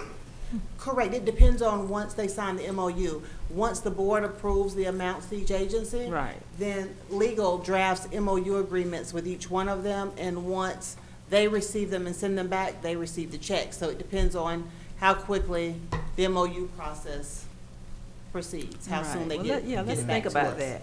And you say you all do have enough to carry you through the year. So, No, we don't. We've just got a couple of more months oh, okay. at the most. Okay. Well, in the meantime, you were offering to open your books up Sure. and all to. I'd be glad to have any kind of meeting with our financial person Right. and our executive director. But it doesn't need to be in 2 months. Right. Because we won't be there. Exactly, right, right. It needs to be Well, something we can sooner do than that, that. right. Well, I recommend we do it sooner, right, and so we can find out, because just to throw a number out there, and I'm Well- just seeing this tonight. Sure, and I understand that. But I would tell you that our expenses are approximately $42,000 to $45,000 a month. We really need 2 months Right. to carry on. Okay. That's where we are. So do you all have a grant writer? We do not have a grant writer. We just pulled on board a person that will assist Keisha in writing the grants. The problem that we have found is finding the grants. And there's all kinds of services that are out there that will help you do that, but they charge, and they charge a lot. So we're actively trying to find new grants that we can apply for. So is someone assigned to that duty? Yes. Or? Yes, to finding the grants, correct. And then Keisha would write them with the help of this other person. Not to say that a grant writer wouldn't be a good idea, but we need it's a great people to idea. help the people overnight before Well, we yeah. need a grant writer. To me, it's just something I would suggest, recommend Yes, that ma'am. you all do or add to, some of the things that you all. In the meantime, I think we should Again, look at the books. consider, right, and not make a determination tonight, but, along with our finance people working together, and for us to move up our dissemination or whatever of the grants that we have already. And I'm pretty sure Mr. Brinson is on the ball and has everything ready for us, that All we right. don't have to wait until October. Is that a correct statement, or? Yes, we have all of the information from Mr. Brinson. I just need to bring the applications before you at the September work session, and then you can make a determination and vote on it on the 3rd meeting of September. Okay. Well, board, I would recommend we wait, Hold it. not 2 months. sir. Well, September, it's right Right. around the corner, but that's going to be when it's going to hit the fan, so to Okay. speak. Okay, okay. It's pardon my language, but Yeah, But I that's, mean, that's what it's gonna be. I mean, I could make a motion to table this until the second meeting in September, when you begin to bring your monthly expenditures and finances before the board to begin to review. All right. But he would do that before then, right? Oh, yes. He could be doing Yes, it, okay, and I then can do we'll that have starting on Wednesday. tomorrow. Yes, tomorrow. Right, okay. Do you all agree, Ms. Interim CFO? Let's see, Madam. It's the pleasure of the board. If the board wants to give an amount tonight, they could reduce this. and No, give I some mean amount, or about if you wanna them wait. providing the records for you Yes, all that's just to fine. check and see what's what and what we're giving to, what's, basically where the money's going, about how much and all, and take in account the money that we will be giving in the next 6 weeks or so, 6 or 8 weeks. Okay, so your motion. So your motion, Mr. Davis. Let me look at the date. So I move that we table this until the September 16th meeting, whereas Calvary Refuge will deliver expenditures reports to the CFO of Clayton County. All right. In order to review, to bring this before a vote for initial for funding. All right, I second the motion. Is there any more discussion at this time? Are you ready for the vote? Oh, yes. All right. I had a few Commissioner items for Reeves. discussion. Thank you for coming up here and speaking about the situation that's happening at Calgary. I was really devastated to see on the news that that an organization that provides, last refuge and last shelter for so many families in Clayton County was on the verge of closing. And I'm glad that the board is taking the opportunity and the initiative to see what type of financial support that we can provide to you all so that you don't have to close your doors.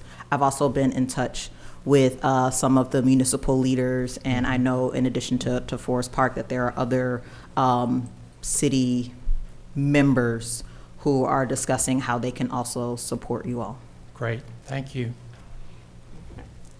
All right, any more discussion at this time? Are you ready for the vote? All in favor say aye. Aye. All opposed? Any abstentions? The ayes have it and the motion passes. Thank you. Thank you. All right, next we will move on into our consent agenda.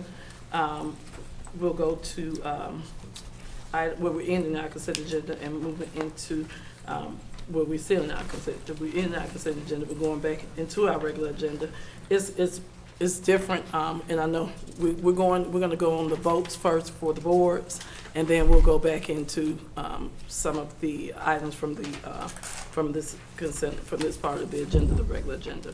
All right, so board appointments, which is Library Board of Trustees, Ebony Miller's appointment expired on November 2nd, 2024. The new term is for 3 years, and that will be from District 1. Commissioner Reeves, what's your pleasure? I would like to appoint Ms. Sabra Skidmore to the Library Board. All right, I second that. Yeah. Sabra Skidmore. Thank you. I second that motion. Is there any discussion at this time? Are you ready for the vote? All in favor say aye. Aye. All opposed? Any abstention? The ayes have it and the motion passes. Item number 40 is board appointment to the Metropolitan Atlanta Rapid Transit Authority Citizens Advisory Board. Shonda Ross's appointment expired on April 6, 2025. The new term is for 2 years. Commissioner Reeves, what is your pleasure? I would like to appoint Ms. Carol White from Clayton State University. All right. I second that motion. Is there any discussion at this time? Are you ready for the vote? All in favor say aye. Aye. All opposed? Any abstentions? The ayes have it and the motion passes. Item 41, board appointment to the Metropolitan Atlanta Rapid Transit Authority Citizens Advisory Board. Dr. Tim Guiney's appointment expired on April 6, 2025. The new term is for 2 years. Commissioner Reeves, what's your pleasure? I would like to hold that appointment. I believe Dr. Guiney's MARTA board appointment is actually from CCPS, not District 1. Okay. So it's going to be from Clayton County Public Schools? Yes, ma'am. We'll get that corrected if that's correct. All right, and item 42, board appointment to the Solid Waste Management Authority. Demario Swain was removed from the Solid Waste Management Authority Board due to inactivity. The existing term expires on August 20th, 2026. Commissioner Reeves, what's your pleasure? I'd like to hold that appointment as well. Okay. All right, next is the Tourism Board. That is my appointment for Mayoshi Bourget. I'm going to hold that appointment as well. Moving to item 44, board appointment to Zoning Advisory Board. Altemis D's term on the ZAG board will expire on August 19, 2025. The new term is for 3 years, expiring on August 19, 2028. Commissioner Allen, what's your pleasure? I would like to appoint Ms. Julia Killings to the ZAC board. Can I get a second? Second. All right. Any discussion at this time? Are you ready for the vote? All in favor say aye. Aye. All opposed? Any abstentions? The ayes have it, and the motion passes. Board appointment, Sports and Entertainment Council. The first one will be for from Chairwoman Dr. Lika Anderson Henry. I would like to hold my appointments until the next board meeting. 46, board appointment, Sports and Entertainment Council. Commissioner Reeves, what is your pleasure?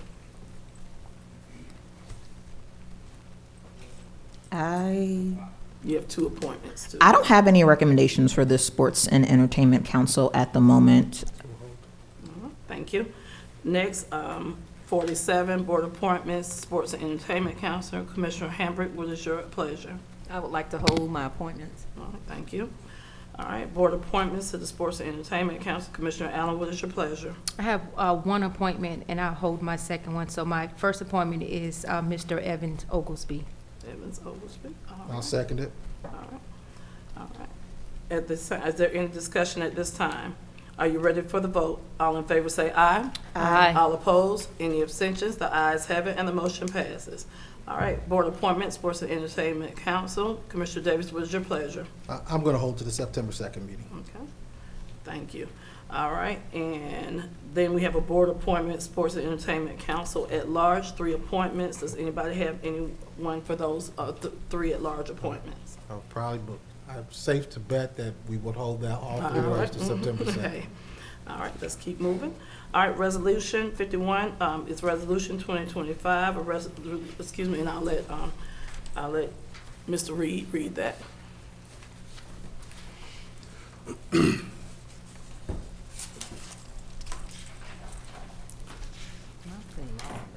Resolution 2025-171 is a resolution authorizing Clayton County on behalf of the Clayton County Parks and Recreation Department to grant a special facilities use request to Travelers Rest Missionary Baptist Church to use the Carl Road and as a recreation center, community room, and trail for the purpose of hosting a memory walk and a 90-minute line dance class, to authorize the chairwoman to perform all acts necessary to accomplish the intent of this resolution, to authorize the chief financial officer to amend the budget where necessary to reflect an appropriate revenue source and expense, all as may be required, to provide an effective date of this resolution and for other purposes.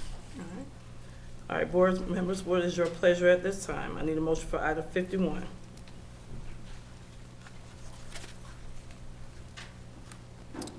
For You got a motion? Yeah, I move to approve. All right, I second the motion. Is there any discussion at this time? Are you ready for the vote? All in favor say aye. Aye. All opposed? Any abstention? The ayes have it, and the motion passes. Next is resolution 2025-181.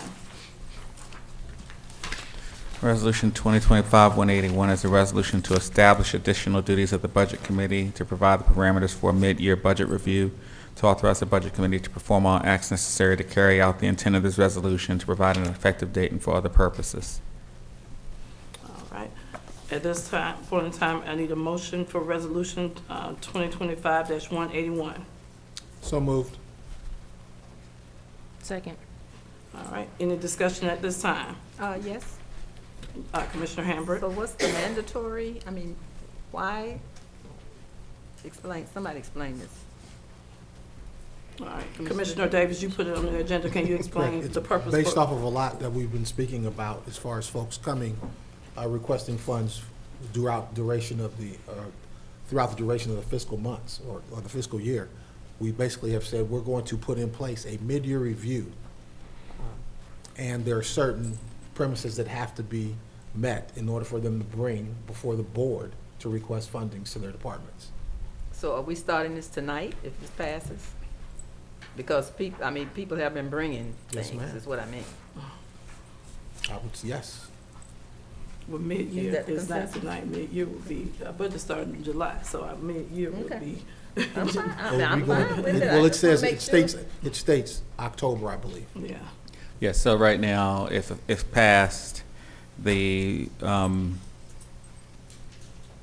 October 15th is when there will be at least an initial assessment of whether various county departments meet certain criteria, including vacancy or impacts based on funding and other things. And then that would start a review. The budget committee or designee would bring back their findings or recommendations to the board no later than December 15th, although they can have that extended to a later time if for some reason you aren't able to get the information that's necessary to provide a recommendation. So that's kind of how it would work. Okay, are we gonna use the same budget committee? It will be the chair and vice chair in any given year.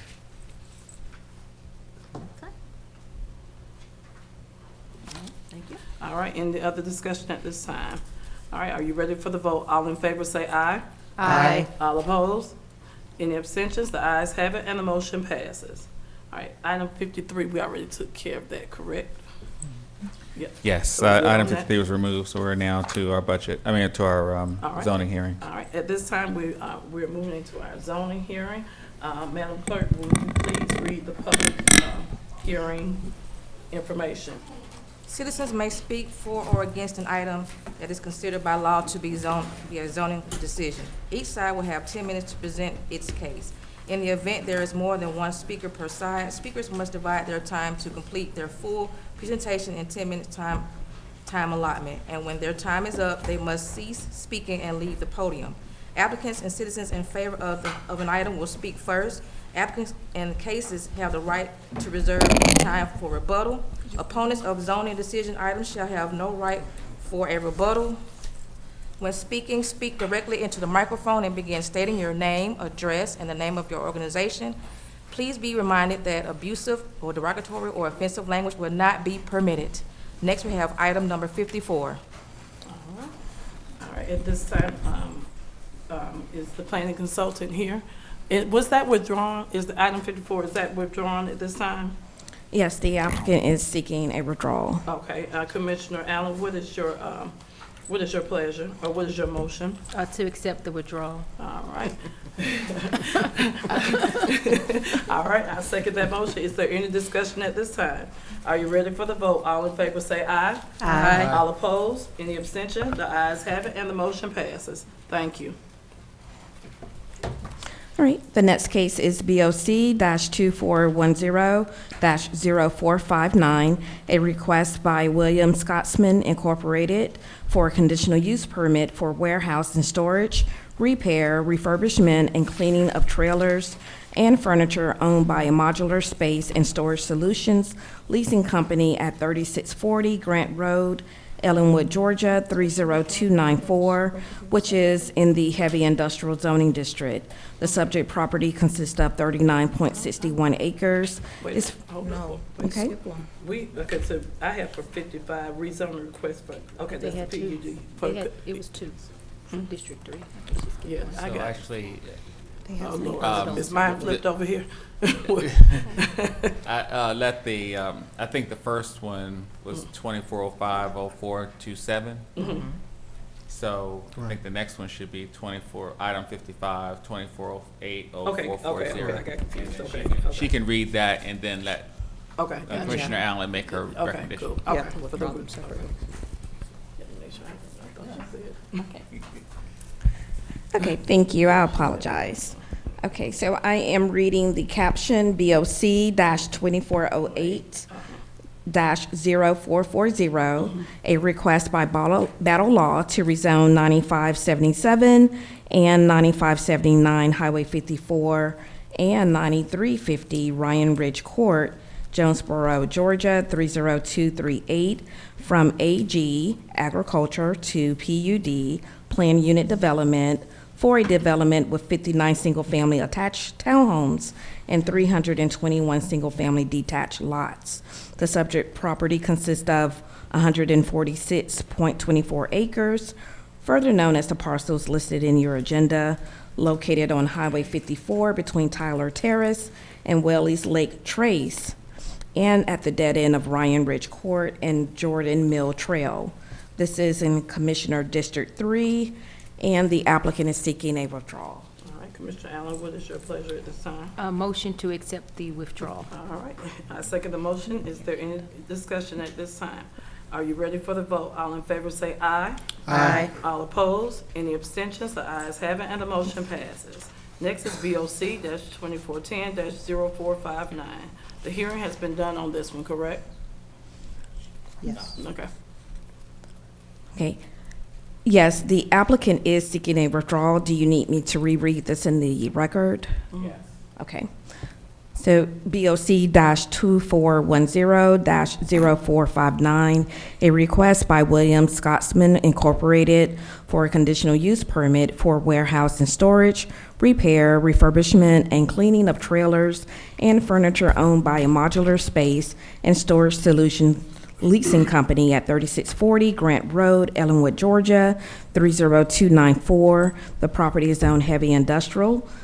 The subject property consists of 39.61 acres, further known as parcel number 12244B-A001, located between I-675 and East Tanner's Church Road. The applicant is seeking a withdrawal. All right, Commissioner Reeves, what's your pleasure? Oh, I would like to accept the withdrawal from the applicant. Do they need to come up, or? No. Oh, okay.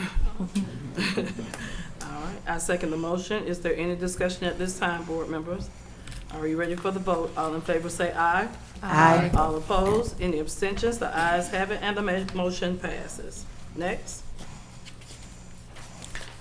The next item is 6459 Highway 42. The caption reads BOC-2411-0464, a request by Decra Automotive LLC for a conditional use permit for emission testing, car wash, detail shop, and service station at 6459 Highway 42, Rex, Georgia, 30273.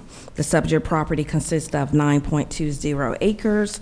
It is Zone GB, General Business District, and is located in the Highway 42 overlay, further known as parcel number 12120C-A001, and located between Dale Road and I-675. The planning consultants have recommended denial. And the Zoning Advisory Board has recommended denial on June 30th, 2025. On June 30th, 2025, as I mentioned, the board has recommended denial, and we would like to support that recommendation.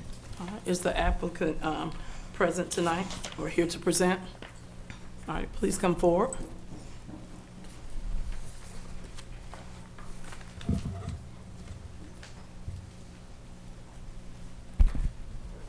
Good evening, Commissioners. All right. How much of the 10 minutes do you want to reserve for your rebuttal? Well, I'll reserve for 5 minutes of it. 5, okay, so you know, if you talk that whole 5, and that's why I told, I was gonna let everybody know next, if you talk the whole 5 minutes, if it's someone that's here that's for it, then they won't be able to speak. Oh, I'm the only one. Okay, good. Yes, ma'am. All right, so, and so, also, just please state your name and county of residence from there. Absolutely. My name is Henry Bailey. I'm at 3630 Peachtree Street Northeast in Atlanta, Georgia, Fulton County, counsel for the applicant at Clark Hill PLC. So, Thank you. All right. So as staff has stated, this is a request for a conditional use permit. Can we get the presentation up on the screen?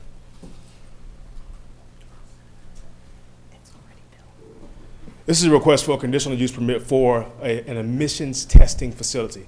I understand the caption notes the other items, the car wash, the service station, and all that, but I want to make sure it's very clear that you understand that the purpose of this facility is solely for emissions testing.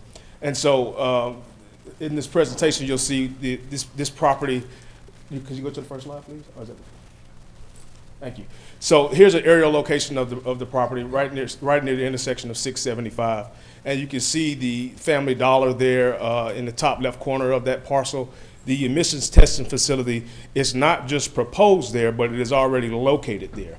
It was approved by a conditional use permit in 2018, December 18th of 2018. The applicant at that time was under different control and went ahead and put the building up, installed the building, and did everything else relative to getting the building up and operational except receive an electrical permit, which is the only thing that's standing between, well, besides this conditional use permit request, standing between the facility being there today and the facility being open tomorrow. So you might be wondering, why hasn't it been open? Can you go to the next slide, please? And this is, again, showing the location of the emissions testing facility on site as it stands right now today. This is from May of 2025 in front of the food depot. When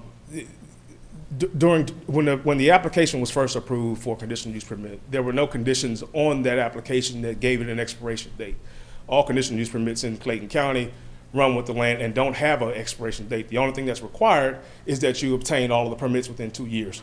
Well, within 2 years of the application being approved, we all know what happened, COVID-19.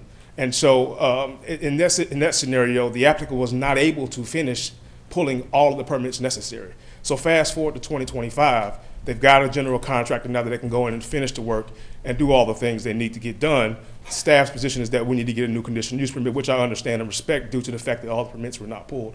But at this time, with the facility being there and located already on site, we humbly request that the Board of Commissioners accept our proposal, which is to grant the conditional use permit. Now, just a little bit of information about that site. The hours of operation from Monday through Friday are 8 to 7 p.m. and then 9 to 5, excuse me, on Saturday and Sunday. State law requires that they have a stacking lane that allows for a total of 4 cars within the confines of the premises for the facility. It takes roughly 3 to 5 minutes for each car to be tested. So there would not be an issue with stacking on the road or anywhere else because all of the cars would be located within the premises, within the lanes that are established and provided by state and required by state law. Again, this building is existing. To the extent there is an issue with buffering or anything like that, the applicant has confided in me and told me that they are willing to do over and above what's already there now to ensure that whatever those issues may be are ameliorated. So with that, I humbly request approval of the conditional use permit, and happy to take any questions you might have. All right, board members, we're not gonna take any questions at this time. We're just gonna, you have about a minute 26, you good with that? Yes, ma'am. All right, can I ask, is there anyone that is for this facility or anyone that would like to speak would like to speak in favor of this facility?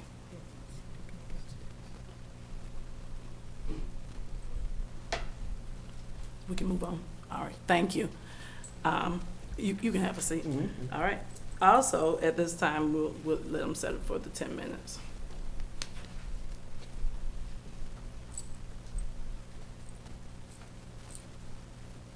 You gonna let this run out? You can go and set it for the 10 minutes because we don't have anybody that's in favor.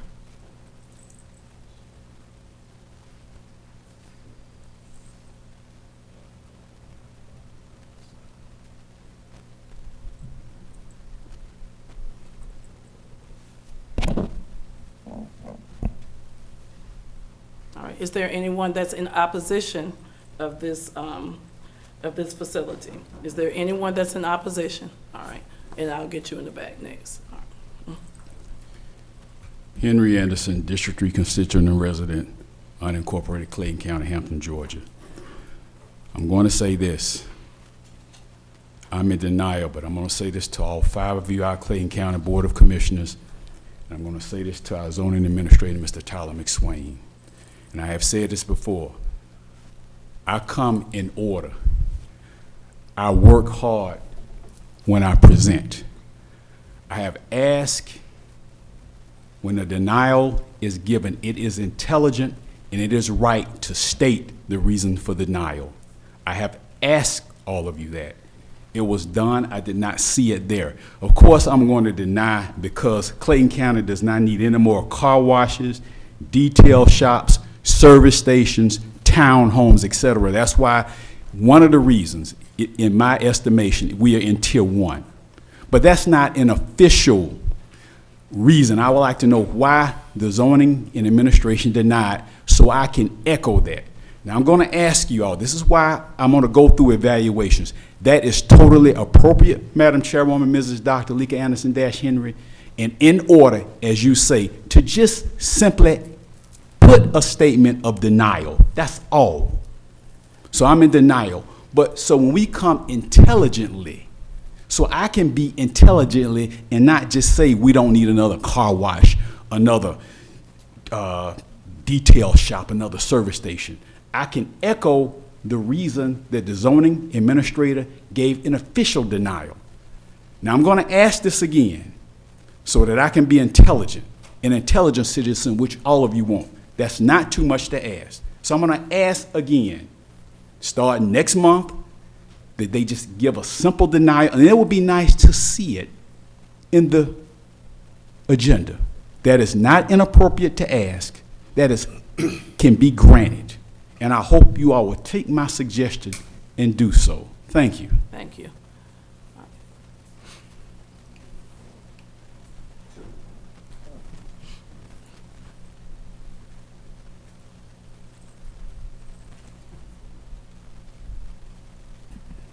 Greetings, Board of Commissioner, Chairwoman, Vice Chair, Regina DeLoach, unincorporated Rex. So let me answer your question. We have an abundant supply of gas stations in that area. We have about 14, to say the least. Also, we have an admission station just in a quarter of a mile of where this gentleman is proposing. We also have another admission station that is just about a mile away. So if I can continue to inventory what we have an abundant supply of, what we do not need is another convenience store with gas. We do not need another detail shop. We do not need another tire shop. So we're asking you to stand with this board, planning and zoning, to deny this request, because if we're saying we're moving forward with live, work, play, and eat, we do not need another one of these type of establishments. So I'm asking you all to deny this recommendation by this gentleman. Thank you, and have a great evening. Thank you. All right. Is there anyone else that is in opposition of this item?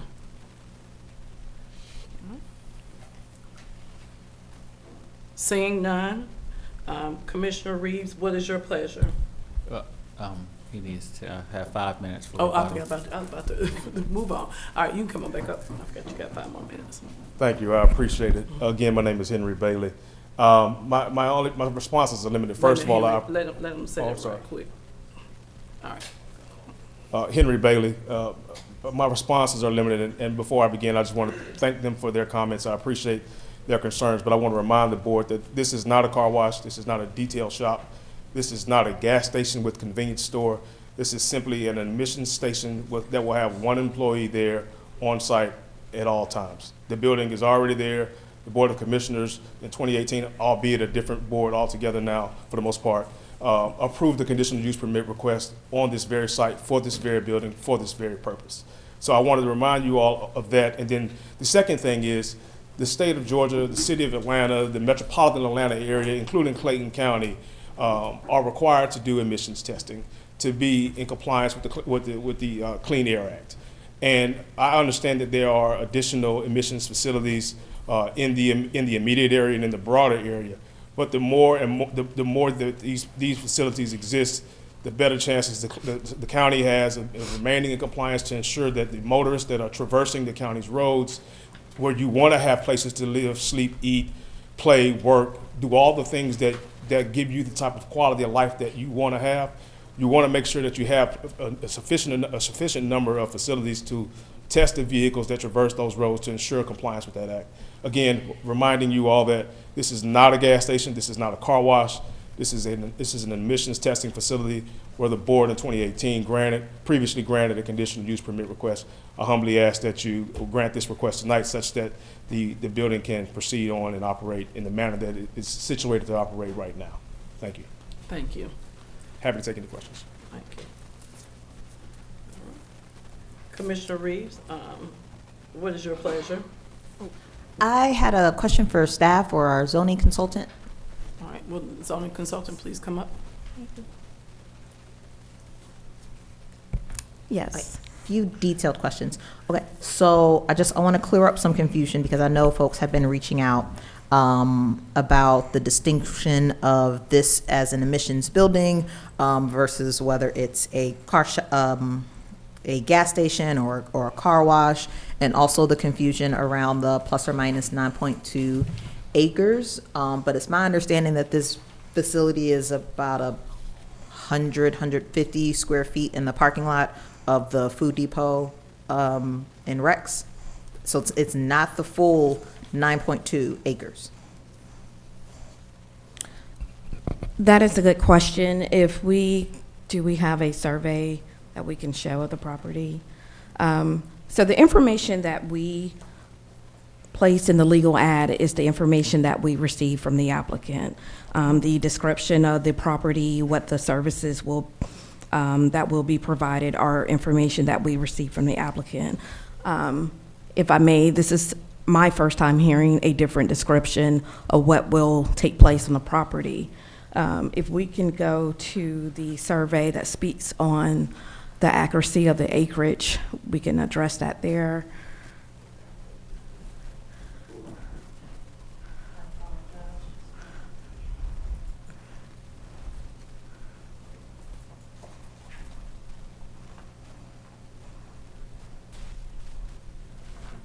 And then while they're pulling that up, can you talk about this distinction, specifically since this is an existing building versus a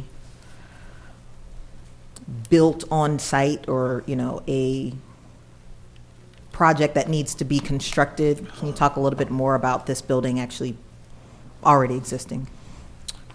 Right, so it is to my understanding, and the applicant may be able to best describe it, but it is to my understanding that there may be some exterior or interior renovations made to the building. There is, as you see, existing parking, so there will not be any changes in terms of parking, but maybe to the structure. And if I am incorrect, the applicant may correct me on that. That is correct? No, I'm happy. Can- I'm happy to okay. stand up whenever it's my Can I hear from Sure. did you address the, I guess they pulled the parcel map up so that everyone can see that even though in the agenda it says 9.2 acres, that the actual building that is being approved is about 150 square feet towards the northeast area in the parking lot. And then could I get the applicant to answer some of those questions? Sure. Thank you.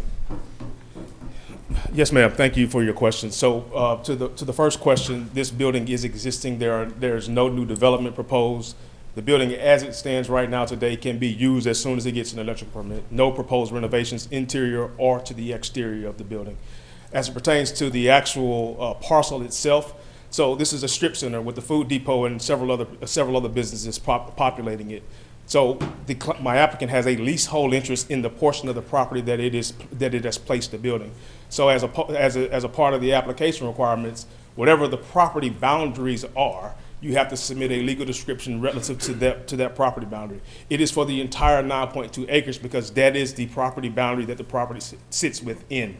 However, the proposed premises, the actual premises, the current premises that this building sits within is much less than that. And as the commissioner noted, it's roughly 100 to 150 square foot size building shown in the location there on the map. Does that answer your question, Commissioner? It does. Thank you. And sure. I have more. Yes, ma'am. No, I'll actually only have one more question. Okay. In regards to, because this is a unique scenario in the sense that you are coming before us for the conditional use permit for an existing structure.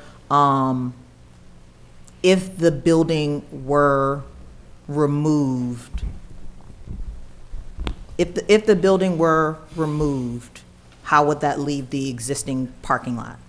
as far as any remediation that would need to be done since the building already exists? Well, I can't speak to what the engineering aspects of that might be with respect to how it's anchored to the site or anything like that, but I'd imagine there need to be some level of remediation done to the site. Otherwise, you'd have a spot that's been sitting there for the last 4 or 5 years that will leave some sort of impact on that parking surface in that area that may be much less aesthetically pleasing than the current building and structure is now.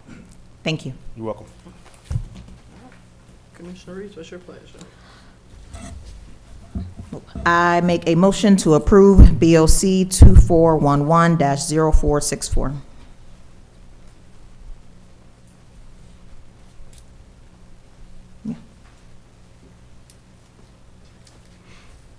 Is there a second on that motion? If not, the motion dies. Thank you. Was there no second? There was no second. Okay. Thank you. All right, next, and so again, the motion fails, sir. Is there not a need in a motion to deny? It's denied. Yes, Okay. it is. All right, thank you. All right, the motion fails. All right, next is item number 58, public hearing, conditional use permit, BOC 25-0483. Thank you, Madam Chair. The caption reads, "The applicant Dude and Dolly LLC is requesting a conditional use permit for an indoor amusement recreation facility at 5442 Frontage Road, Unit 125 in Forest Park, Georgia, 30297. The subject property consists of 4.20 acres.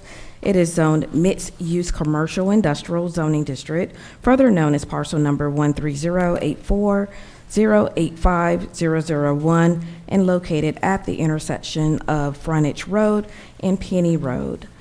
This case was before you on July 15th.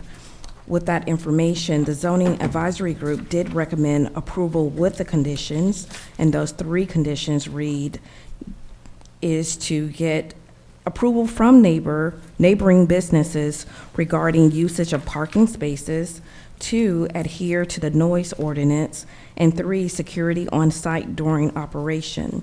It was tabled on May 20th, June 17th, and July 15th. At the last meeting, the applicant was not in attendance. It does not appear the applicant is in attendance today. Staff did reach out to the applicant a few times prior to this meeting. So, with the applicant not being here tonight, Commissioner Hambrick, what is your pleasure? Mr. Reed, since we've been going month to month to month with that,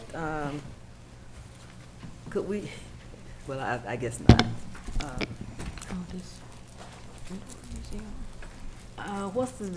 What's the suggestion from the board, from the zoning? Our recommendation was approval, but we would like. No. Okay. I mean, with them not being here all these months, I mean, to me, it evidently shows that they are not interested. So what do we just, can we just assume that, Attorney Reed, or do we just go on and on every month putting this on the agenda? You can move forward with the public hearing without them present, and then make a decision. And deny, I mean, go forward, okay. And then make a decision based on what you hear or don't hear. Okay. So we'll go forward. Okay, we'll go ahead with the public hearing. Okay. So the applicant is not present, so just go on to the part where who's in favor of the So it'll item. be, right, if there's anybody who's here. All right, if there's anybody who is here that is in favor of this item, please come forward. All right. Seeing none, is there's anyone here that is in opposition of this item, please come forward.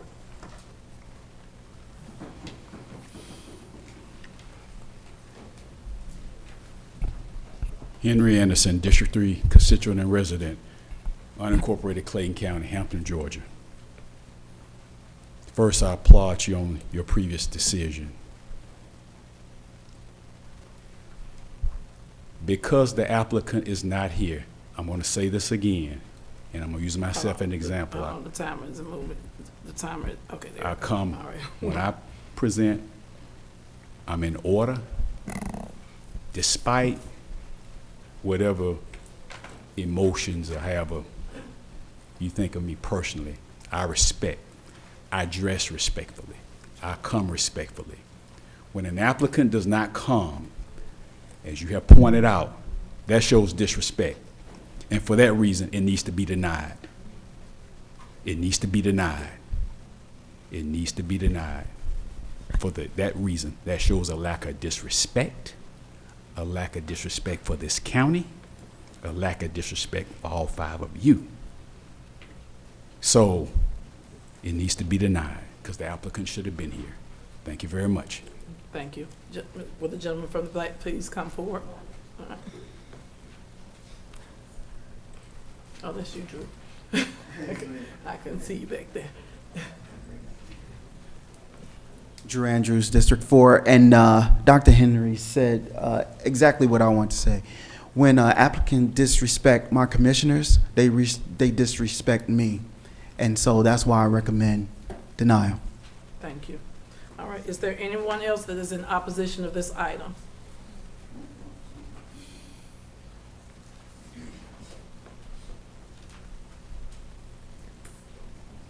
Good evening. Good evening. I recommend denial also. Make sure you state your name. My name is Vicki Warren County. from unincorporated Morrow. All right. And I think that Dude and Dolly sounds like a pink pony to me. All right, thank you. Anyone else in opposition of this item? All right, seeing none, Commissioner Hambrick, what is your pleasure?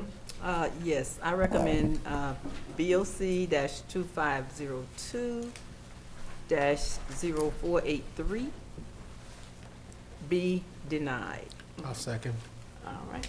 Is there any more discussion at this time, board members? Are you ready for the vote? All in favor say aye. Aye. All opposed? Any abstentions? The ayes have it, and the motion passes. Thank you. Okay, the next case read BOC-2507-0530. This is the boundary map amendment initiated by the Board of Commissioners. In your agenda, you may see the conditional. Hold up. Okay. I think I got something different. I Yeah, I got do too. BOC 2504-0496. That's not until number. Two copies of the agenda. Madam Chair, Commissioners, good evening. That's number 61. This item has a companion item. I got you, But but the right order is to read 65 first. The last item on the agenda, it's number 65. We have to do the boundary map amendment first okay. before we get to the conditional use permit. Okay, so that's what she it was reading? Yeah, That's it what was she was kind of reading. placed, Okay, so placed it's in order. already So on. Okay. that's why she's reading. It's okay. Hey, we're gonna keep it rolling. You good. Thank you. Thank you.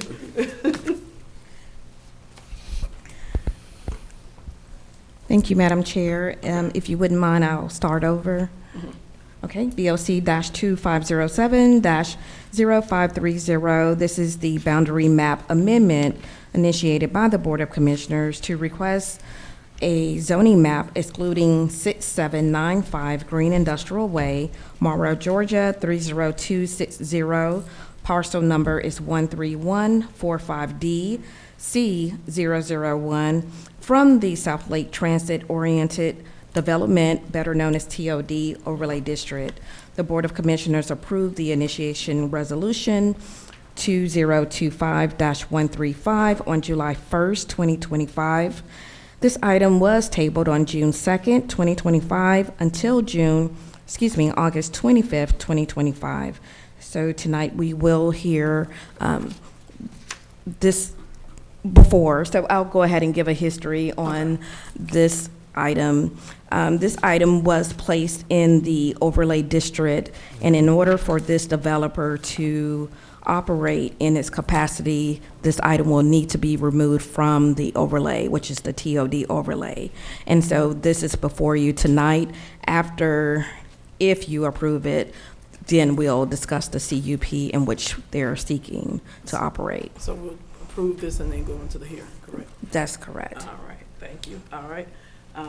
Board members, again, we need a motion to approve 2507-0530. Not yet. We need us still to do a public hearing. We still got to do this. That's why I just asked y'all. Do we still do this? Okay, I want to make sure. It's on a whole nother.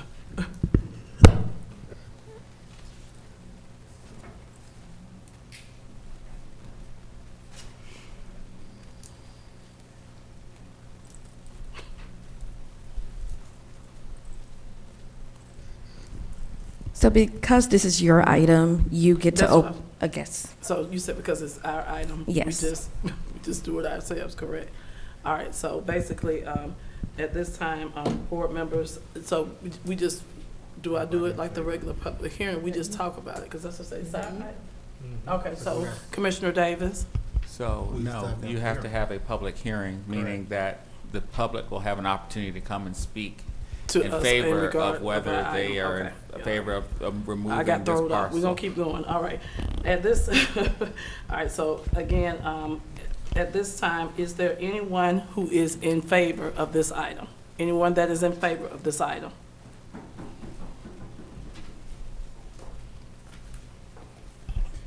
Henry Anderson, District 3 constituent and resident, unincorporated, Clayton County, Hampton, Georgia. The reason that I'm before you is approval, but to again, and Madam Chairwoman, Mrs. Dr. Leek Anderson-Dashieri, I'm directing this to you as our chairwoman, and for the director of our community development department, Mr. Patrick Njike, who is over the entire zoning department. And again, being in order, when you list the zoning advisory group approval with conditions, and I have noticed that they give that, and that's why I'm before you, because I talked about denial, so I want to say that again. Going forward, and I'm gonna be strong on this, I'm looking when you have the third Tuesday in September, just like it has been done with the zoning approval with condition, it has been listed 1, 2. That's good, that educates the citizen. I wanna see it with denial, and that's why I'm before you, because I see that with the approval with conditions. Let's be consistent, as you say, Madam Chairman, being consistent. For the zoning advisory group and for the planning and zoning, whenever there's an approval with conditions, listing it as this has been done with this, and it's another one where it's been listed, and with denial. No more inconsistencies. Thank you, and I look forward on seeing that at the third, from going forward, starting at the third Tuesday of September. Director and GK, Zoning Administrator, Mr. McSwain, and Chairwoman, Mrs. Dr. Leek Anderson-Dashieri. Thank you. Thank you. All right, is there anyone else who is in approval of this item?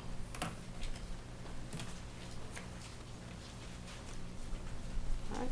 Seeing none, is there anyone, and I'll let them reset the time.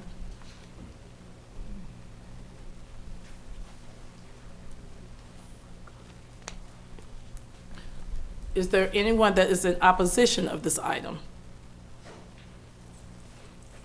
All right. Is there anyone that's in opposition?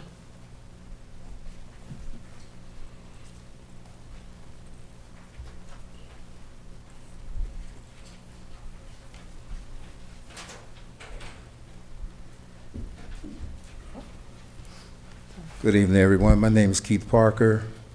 I'm one of the MARTA advisory board members, and I know that this has been a long time coming because this is probably something TOD, Transportation Oriented Development, that I probably started speaking on about 8 years ago or more. It's nice to see it then come to at least a conversation, but I'm not sure how well informed we are as a public nor as a development group in this process. There's been a lot of delays, a lot of what would then be inconsistencies in it, and as far as transportation mode, that's what we're talking about. Has there been any plans for dedicated lanes, bump outs, things of that nature that would actually move a transportation-oriented development concept? And where are the developers that's developing along that line? What's the forecast of development? I guess the gentleman back here is going to be speaking on that. So I'm just trying to gain a little bit of clarity. This issue has nothing to do with that. Thank you. All right. Is there anyone else that is in opposition of this item?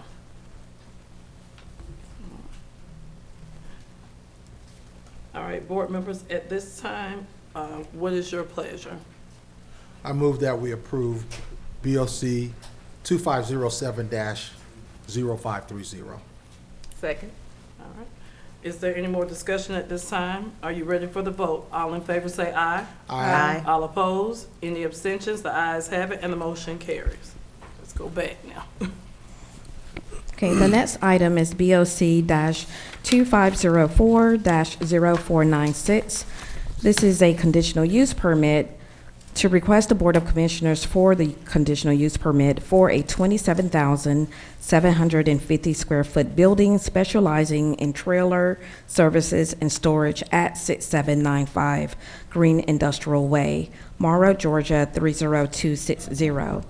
As mentioned before, the property is zoned heavy industrial. The applicant is not seeking a zoning change nor a land use change, but the code requires a conditional use permit for trailer services. This is the area view of the property where you see the yellow star. The next is the existing site of the property. So you see an existing building and the parking area, and this is the elevations of the proposed building. The applicant is here to answer any questions. All right, will the applicant please come forward?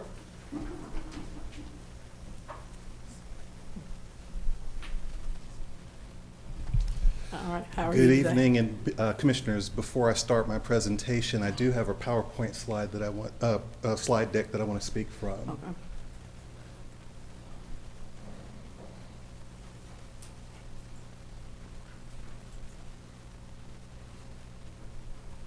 Okay.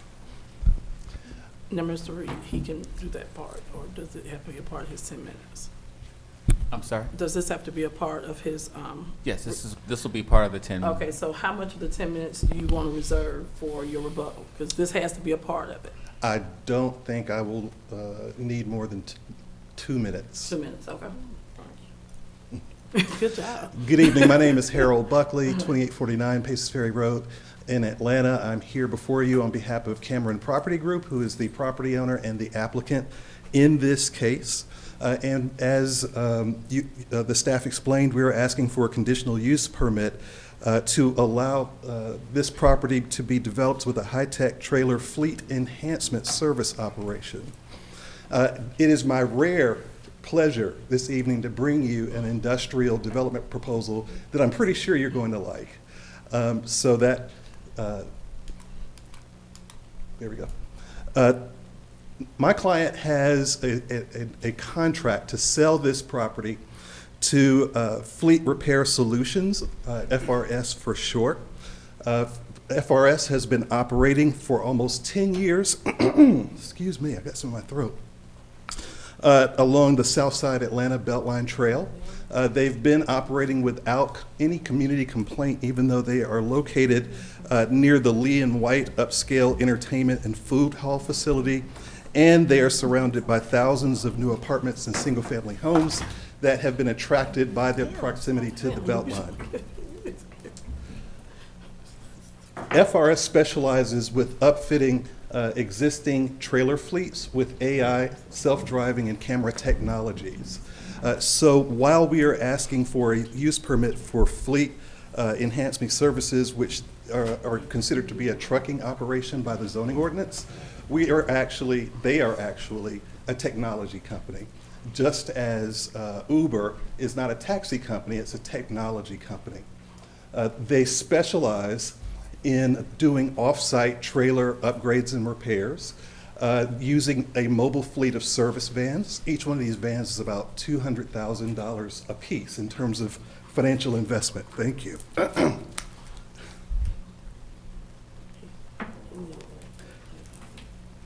What FRS is proposing is to bring their regional headquarters to Clayton County, and they want to operate them on this property. To do this, FRS will be making an $11 million commitment to Clayton County by buying the property and developing it. The reason that they are moving from their current location is that they have a desire to own the property that they operate their business on. They currently lease in the city of Atlanta. They have 4 of these headquarter hubs. 2 of them are in Pennsylvania. 1 is in Texas. And the one that I'm talking about is the one that's here in Atlanta, and you can see their service areas around each of those facilities. Now, in terms of community benefit, What we're talking about here, because this is a technology company and not just an industrial trucking service, is a company that pays salaries that are not just better than your average industrial warehouse salary. Their salaries average higher than the average salary for anyone in Metro Atlanta, regardless of what they do. They will have approximately 50 employees at this location, of which 15 will be new hires. And the salaries range from $51,000 to $155,000, with an average salary at this location of $81,000. This is an aerial of the site. You saw in the prior photograph the abandoned movie theater building that used to be on the property. That building has been removed, so now this is the present state of the site.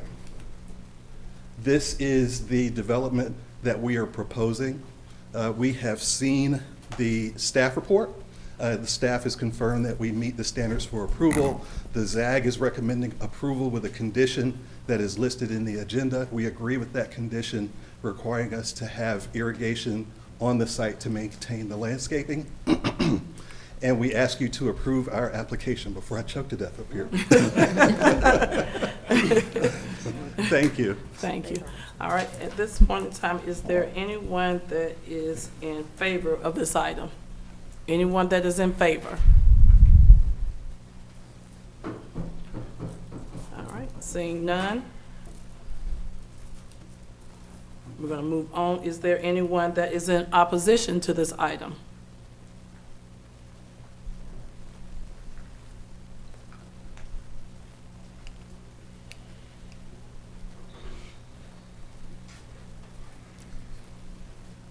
Good evening, this is Drew Andrews, District 4 again. I think I'm trying to get a deeper understanding. The screen before, we talked about TOD, which is transit-oriented development, and just want to know if this connected to that, because my understanding Say of... that again. I'm sorry, say that one more time. Oh, I was just saying that I'm trying to get a deeper understanding of what's being discussed, because the screen before, we talked about transit-oriented development, TOD. And I was wondering if this presentation is connected to the previous screen, because my understanding of TOD is more like healthcare, green space, things like that. Not, I think you said tractor trailer warehousing. Go ahead, I'm sorry. So just sitting in the back, I don't know if I was hearing all that was being discussed. I was a little confused, and that's why, in order for me to make a informed decision, I just want some more clarity. When you talked about jobs, I think I heard the gentleman mention 15 jobs, new hires, but does that mean that the 15 will be coming from Clayton County? Because we need jobs here, and not that you bring folks from outside the county, when you're doing business within the county.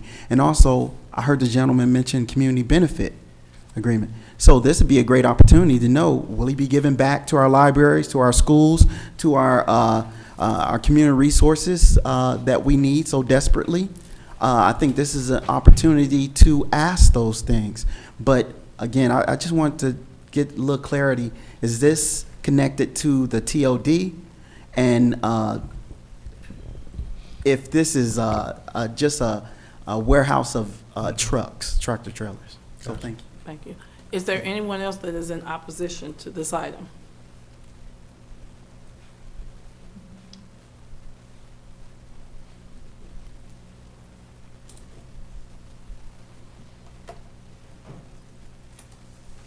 Regina Deloach, unincorporated Rex. Just for the clarification, and I'll go with Mr. Andrews, for the TOD, it says the Office of Transportation Oriented Development, TOD, plays a vital role in advancing MARTA's mission to create a vibrant and sustainable communities across the region. This office is focused on developing mixed income, mixed use, and high density projects. This sounds like a development of another e-commerce or warehouse. I'm just needing clarification, because when I say TOD, and then I look at what the definition is coming off of a transportation-oriented development, that does not mix. They do not peer, so I'm trying to get clarification on how the two are marrying together. Is there anyone else that is in opposition of this item?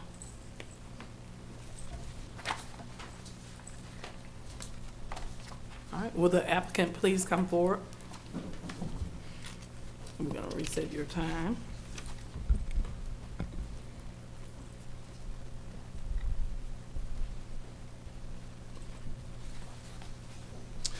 So the zoning ordinance categorizes us as a truck storage and parking facility.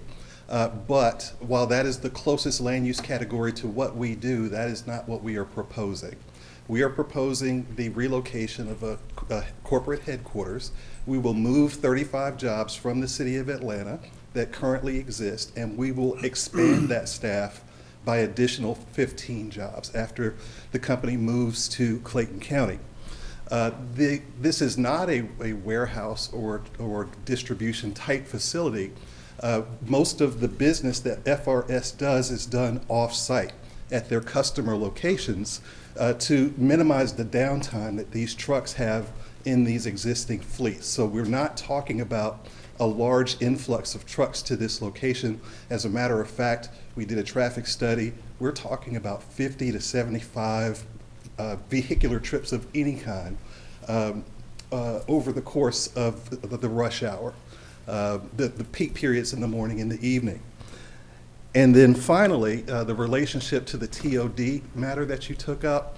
We submitted our application for a conditional use permit and realized that this property, after the application was filed, was within TOD, which wouldn't allow us to do what we're proposing. So before you could entertain this application, the property had to be removed from the TOD overlay. So that's why that's the relationship between that and this. Thank you. Thank you. All right. Commissioner Davis, what is your pleasure at this time?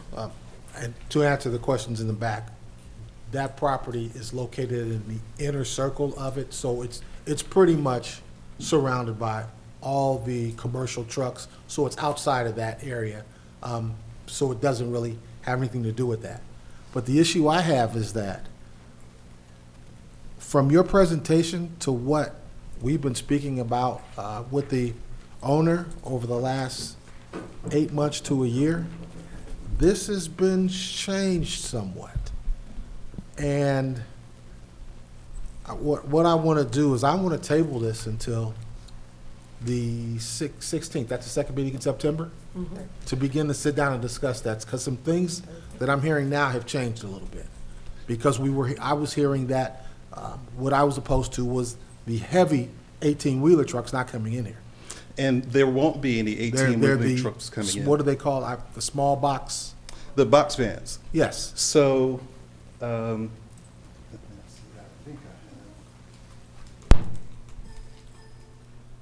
thought, can you go to the second slide?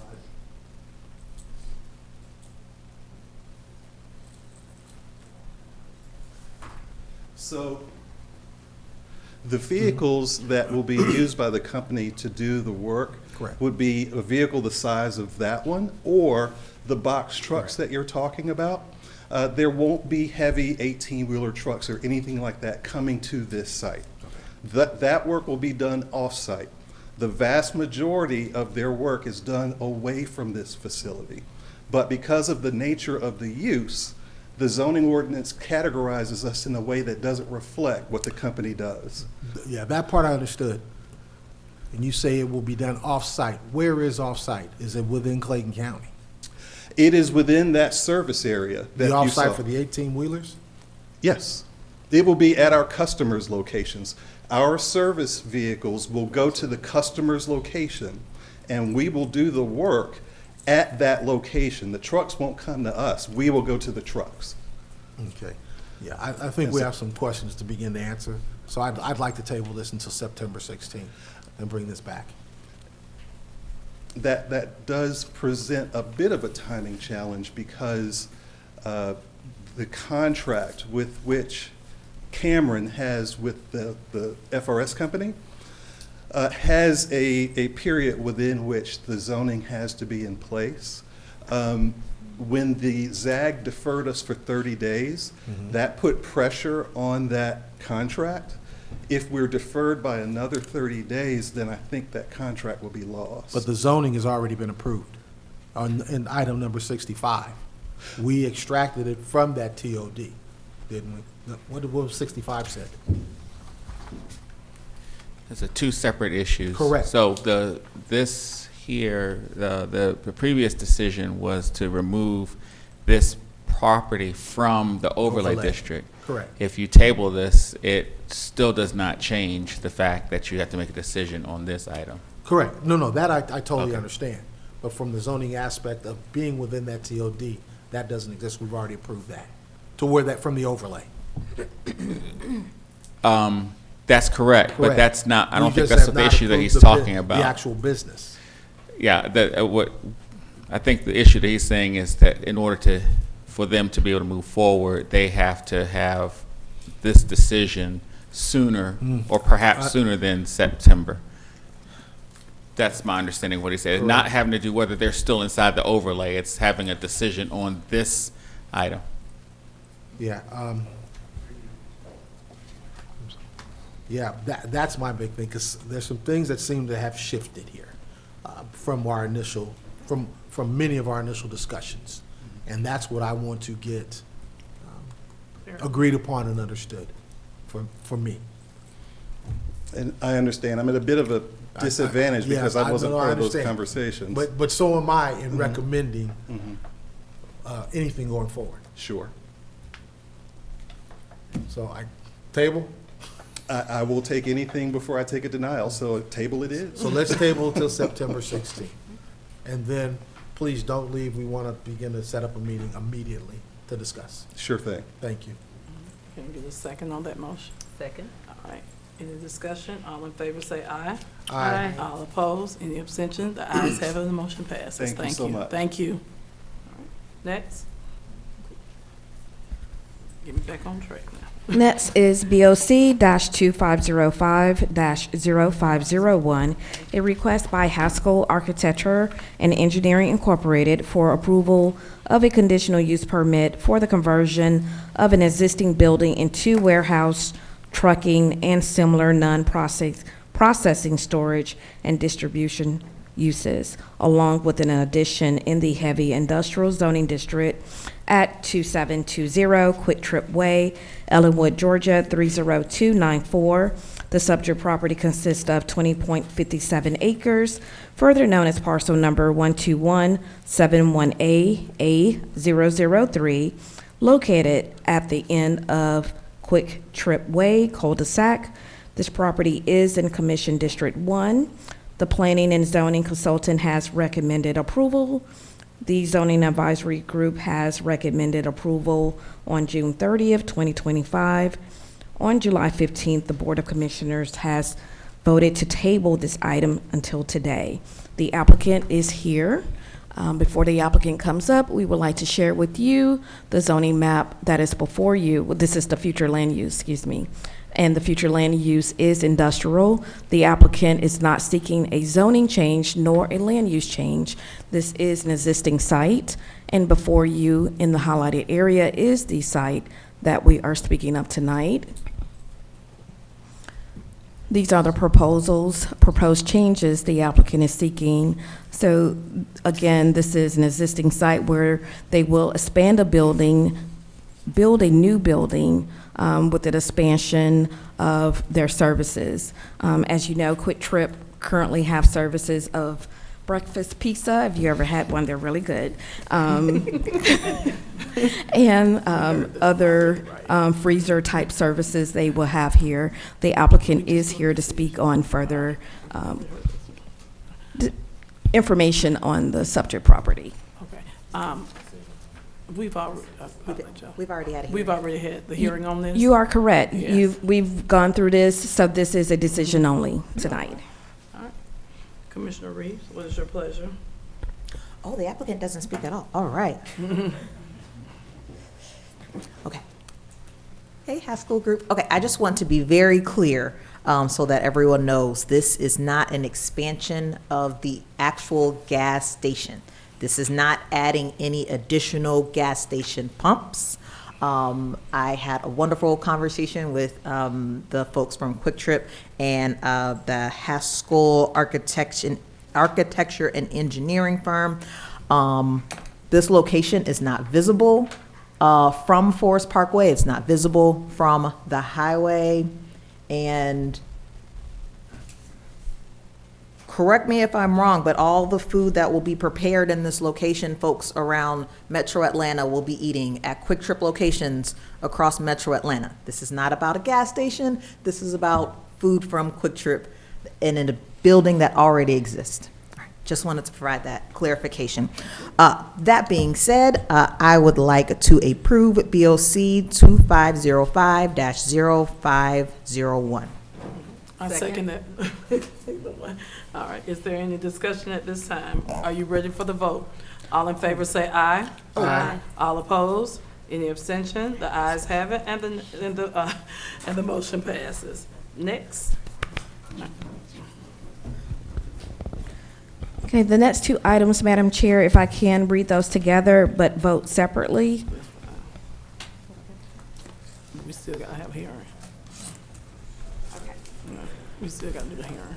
The attorney has advised me to just read those separately. Yes, separately, 'cause we still Okay. gotta do the hearing. The next item is BOC-2505-0509, a request by CZW Holdings, LLC, for a conditional use permit for a place of worship for the Church of Turning Point International Church at 148 Valley Hill Road, Unit D, Riverdale, Georgia, 30274. The subject property consists of 1.50 acres, is located in the General Business Zoning District and the Business Corridor Overlay District, further known as parcel number 13172B, B034, and located between, and I'm going to attempt to pronounce this, Shenandoah Drive and Jonathan Road. Staff has recommended approval with a condition. However, Zoning Advisory Group did add a second condition. The condition recommended by the consultants is that the conditional use permit shall be issued to the Turning Point International Church only during the duration of operation. Upon vacancy, the issued conditional use permit will expire. The added condition by the Zoning Advisory Group is that this church will not have a capacity over 20. I say it's 30. That was yeah. The other one is There's 20. some variations on the Okay. agenda. One is 20. So is it 20 or 30? It is 20. Okay, thank you. May I ask how you gonna get to church? How you gonna do that? We need more than 20 people there to praise the Lord. Madam Chair, correction, in It the is record, 30. it is 30. Thank you, okay. All right, We do have the applicant here to answer any questions you may have. all right. Will the applicant, if the applicant is present, please come forward.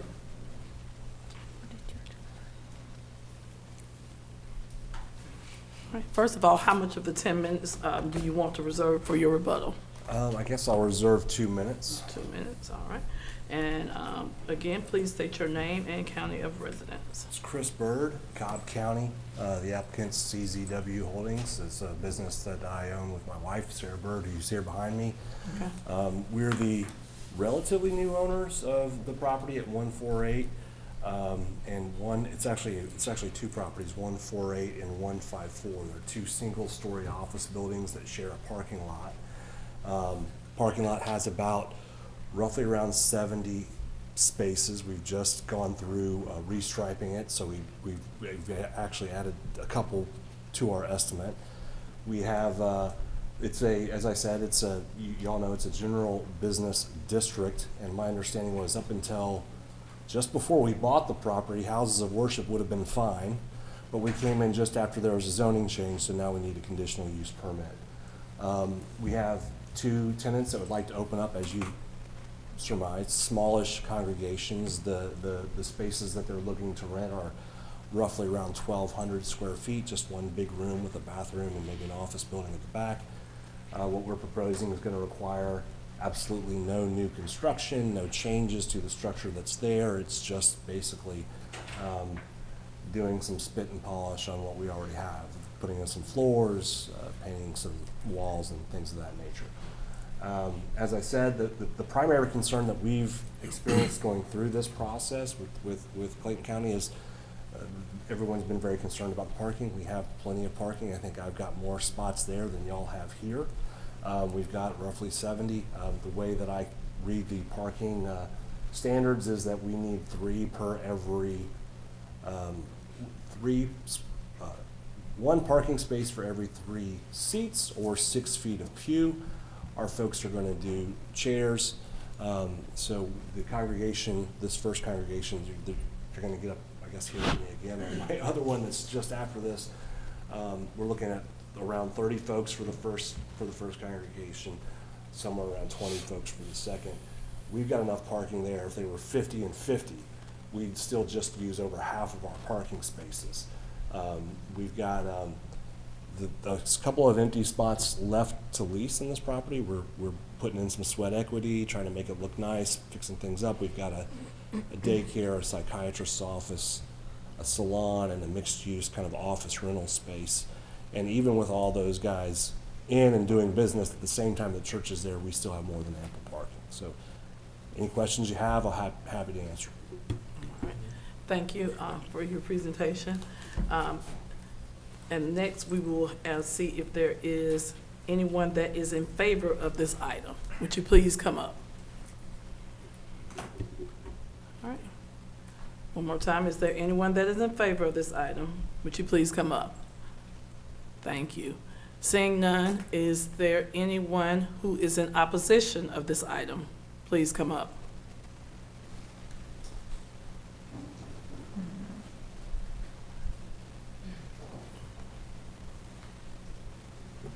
Yes, my name is Vicki Warren again. That sounds real sketchy. And then those 2 properties is gonna be for business. I think you're just trying to evade taxes by calling it a church. So it sounds like a boondoggle, a cat in the hat, you know, it just don't sound right. And I think y'all need to investigate why they gotta come from Cobb County, Clayton County, to make a church for 20 people. That's all I got to say. Thank you. Is there anyone else who is in opposition of this item? Thank you. All right, will the applicant please come up? Right. Sure. Just, for your rebuttal. Just to address what the concerns she just raised, these aren't my churches. It's a property that I own. I'll be leasing to community churches who are already here in the community. In fact, the Atlanta Christian Church, who's you're going to hear about, is the next one, actually was here leasing property at this building before the zoning was changed. They went away to somewhere else, and now they're coming back home to where they started out from. So I've met the pastors, I've met the congregants. It's not a boondoggle, nor is it a tax swindle, and they're not my personal churches. So, thank you. All right. At this time, Commissioner Davis, what is your pleasure? I move that we approve BOC 2505-0509 with conditions as read. Can we get a second on that motion? Second. All right, is there any discussion at this time? Well, yes. All right, Commissioner And Hambrick. I don't know if you can answer this, Commissioner Davis, but how do you keep a congregation to a number? Do you know if they're gonna count everybody, every head that comes in? Or? That's how they do business. I'm not here to okay, well, tell them how to do their business. We have it business. here on a condition. Yes. They have 50 people, you know. But anyway. I got 30. All right. Anyway, just. So, Commissioner, that was a condition that was placed by the zoning advisory group. Hmm? What? Why? Do a condition if you can't hold them. Can he change that condition? Oh, I mean, why have it on there? I could, but I won't. But do however you want to do it, sir. Just trying to make it make sense. All right. All right. Are you ready for the vote? All in favor say aye. Aye. All opposed? Any abstentions? The ayes have it, and the motion passes. The next case reads BOC-2505-0509, a request by CZW Holdings LLC for a conditional use permit for a place of worship for the Atlanta Christian Church at 148 Valley Hill Road, Unit B as in boy, Riverdale, Georgia 30274. The subject property consists of 1.50 acres. The property is zoned General Business District and located in the Business Corridor Overlay District. The property is further known as parcel number 13172B B034, located between Shenandoah Drive and Jonathan Road. Staff has recommended approval with one condition. The condition reads, the conditional use permit shall be issued to the Atlanta Christian Church only during the duration of operation. Upon vacancy, the issued conditional use permit will expire. As mentioned before, the zoning advisory group added a condition, and their condition reads that the capacity of the church shall not exceed 20 folks. Is this 20? Yes. Okay. You gotta count the heads. All right. This one is 20, the other one's 30. All right, is the applicant present? Please come up again. All right, how much time will you need, how much of 10 minutes will you need for rebuttal? I'll save 7 minutes for rebuttal and just get, I mean, I don't have much more to offer than what I did. It's the same building. If you do 7, you have 3 minutes for rebuttal. So if you talk for 7 minutes now. then No, I'm you not going to talk. I'll save 7 just in case I have the rebuttal, because I don't have much more to present. Okay. It's the same building, a different unit, Okay. a little bit of a smaller congregation. I'm sorry. But obviously, to address your concerns, folks show up, they bring their friends sometimes. We can't know, but the good news is that we've got plenty of parking to handle that. This property, 148, as I mentioned, this church has been there before. They're kind of moving back, and actually, before we purchased this property, our understanding was that there were actually 3 small congregation churches kind of practicing out at the facility. So we think we know we've got the room to handle them, and we're looking forward to having these folks as tenants. I think they'll be very good and responsible and good for the community. So if you don't have any questions, I'll sit down. Yeah, so are you all selling the property? No, we just bought the property. We haven't even owned it for a year. So we just bought it. When we bought it, it was 3 tenants. There was the daycare and a salon and a general use office facility. So now we've got 2 prospective churches. We've moved in a psychiatrist office, and we're looking to fill up our vacancies and improve the property. We think we're getting some interest because we've put in, like I said, some time and effort to make the property look a little bit better and invested our sweat and a little bit of money along the way. But yeah, this has been in use for a while. The property's been there for quite a while. We're new to it. It's not new to the community. Thank you. Thank you. All right. Is there anyone who is in favor of this item? Seeing none? Madam Chair, before we go into a vote, I would like to make a correction on record. So the case number I read ended in... It was supposed to be 0512? That is correct. Yes, ma'am. I caught that at first, but I was like, you said 0509, 0512. All right. Is there anyone who is in opposition of this item?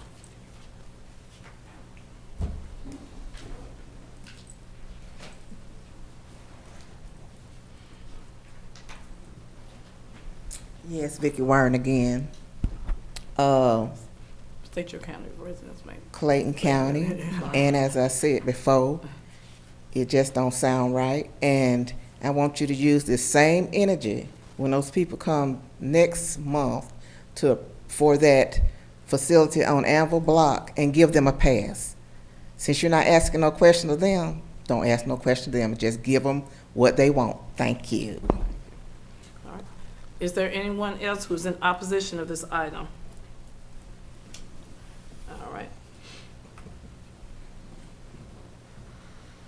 You can come back up, sir. I have nothing more to say unless y'all have questions to add. All right, are there any questions? Thank you. All right, all right. What is your pleasure, Mr. Davis? I move that we approve BOC 2505-0512 with conditions. All right. Can I give it a second? Second. All right. Is there any discussion at this time? Are you ready for the vote? All in favor say aye. Aye. All opposed? Any abstentions? The ayes have it and the motion passes. Next. The next item reads BOC-2505-0513, a request by Daniel Sharp Incorporated for a conditional use permit for a medical and solid waste treatment, storage, and handling facility at 4334 and 4370 and 4406 Tanner's Church Road in Ellenwood, Georgia 30294. The subject property consists of 7.087 acres. It is zoned heavy industrial and located in the Highway 42 Overlay District. It is further known as parcel numbers listed in your agenda, located between Mabros Industrial Parkway and Anvil Block Road. On August 4th, 2025, the Zoning Advisory Group recommended approval. The consultants are also recommending approval. The requested petition falls under the current zoning of heavy industrial and aligns with the land use of the property, which is industrial. Before you is the zoning map of the subject property. It is mentioned before, zone heavy industrial. The 3 stars is showing where the property is located. This is the land use map of the property. Again, the land use is currently industrial. The applicant is not seeking a land use change nor a zoning change. Here is the area view of the property. As you can see, there is an existing building. And this is a photo of the subject site. The applicant is here to answer any questions you may have. All right. Will the applicant please come forward? How much of the 10 minutes will you need for your rebuttal? Ooh.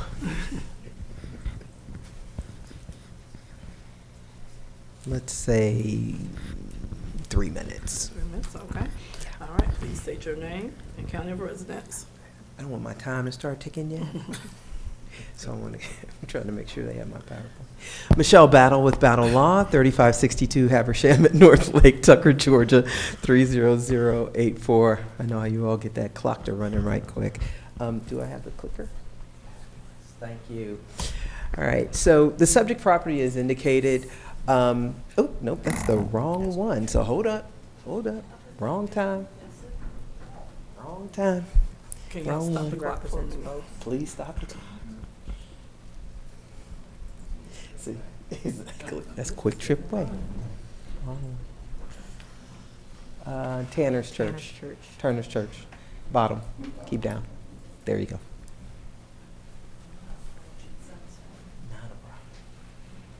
Actually, is that the new one I get? Is that the new? Oh, that's not the new one. Okay. Well, we'll use what we have. So the subject property is located east of Moreland Avenue, north of Anvil Block Road, and on the, I guess, east side as well of Tanner's Church Road. This property is directly across the street from MCF Environmental Services, which is actually the business that is currently operated by Daniel SharpSmart.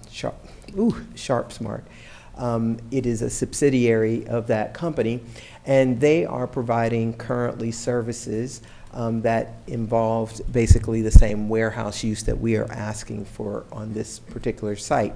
The property that you're looking at now is currently vacant.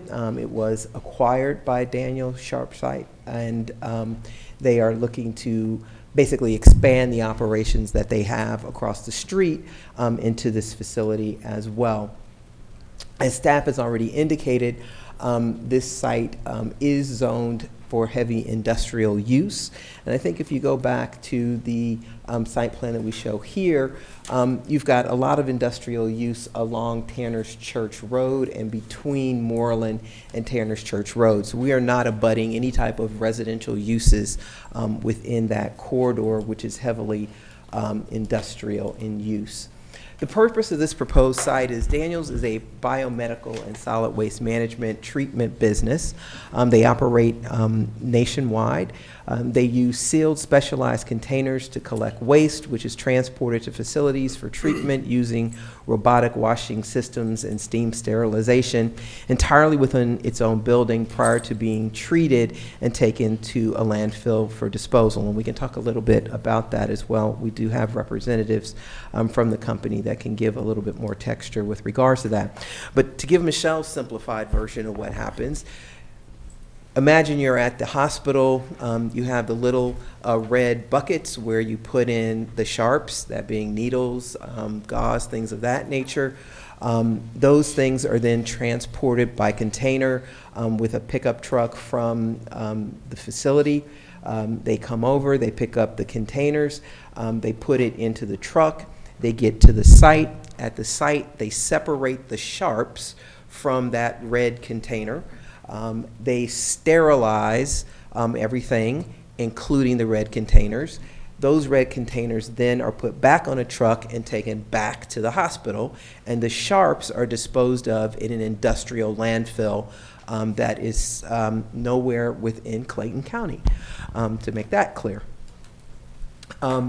This is their existing facility.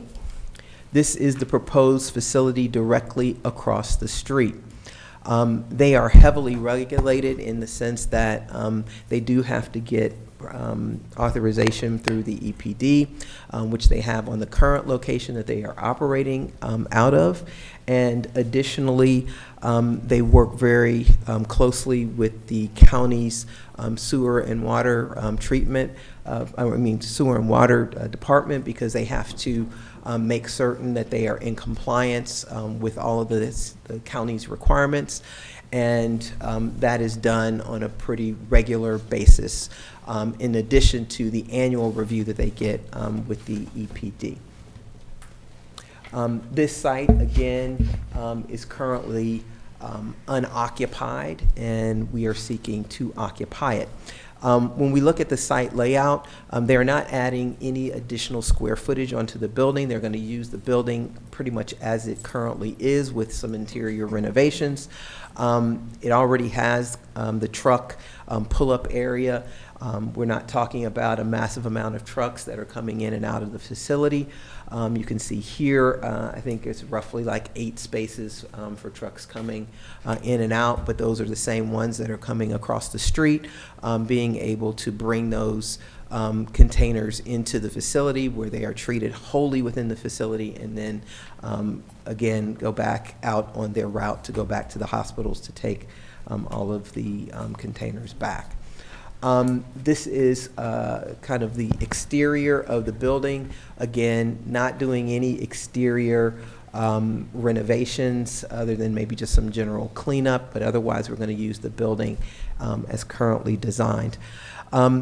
I do have representatives with me here this evening to the extent that you all have specific questions, so I'll kind of hold for that and any of the remaining time that I have. It looks like I didn't use up all of my time, so I'll say whatever additional time I have for rebuttal, if that is possible. Thank you. Does anyone have any questions at this time, board members? You good? Mr. Davis? I just have one. Is this all? No. Hold on. Before you ask questions, you may want to ask if anyone else has any. Oh, I'm sorry. I just thought, okay. All right. Is anybody for? At this time, is there anyone in favor of this item at this time? All right. Board members, do you have any questions at this time? Opposition first. Opposition. Okay, but okay, I forgot. I gotta go there. Okay. And is there anyone who is in opposition of this item at this time?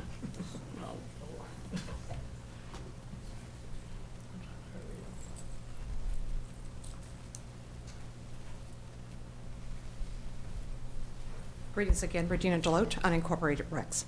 These gentlemen have seen me before because I'm totally opposed to this. Senate Bill 144 went into effect July 1 that allows these companies not to inform the community of any environmental hazards. So you can get that from our legislators. So we need to be very, very careful with who we're bringing in this community and their expansions, because this went into effect in Georgia. And also at a federal level, be aware that they have relaxed the guidelines and rules when it comes to the EPA and EPD, when it comes to water guidelines within our community. Be very well aware of what we are going to do to affect this community. Also, be advised, we also have 2 data centers coming online within Clayton County. Well, 3 data centers. So guess what, guys? We are further impacting the water in Clayton County, not to also let you know that Henry County is asking for water from Clayton County. We have to be very careful of who we are allowing in this county to do business. And when we're in these zoning rewrites, rewrite for the people who live in Clayton County and not these developers. Thank you.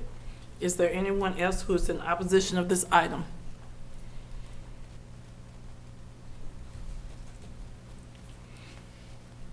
All right. Ms. Battle, will you come up for your rebuttal? So a couple of things.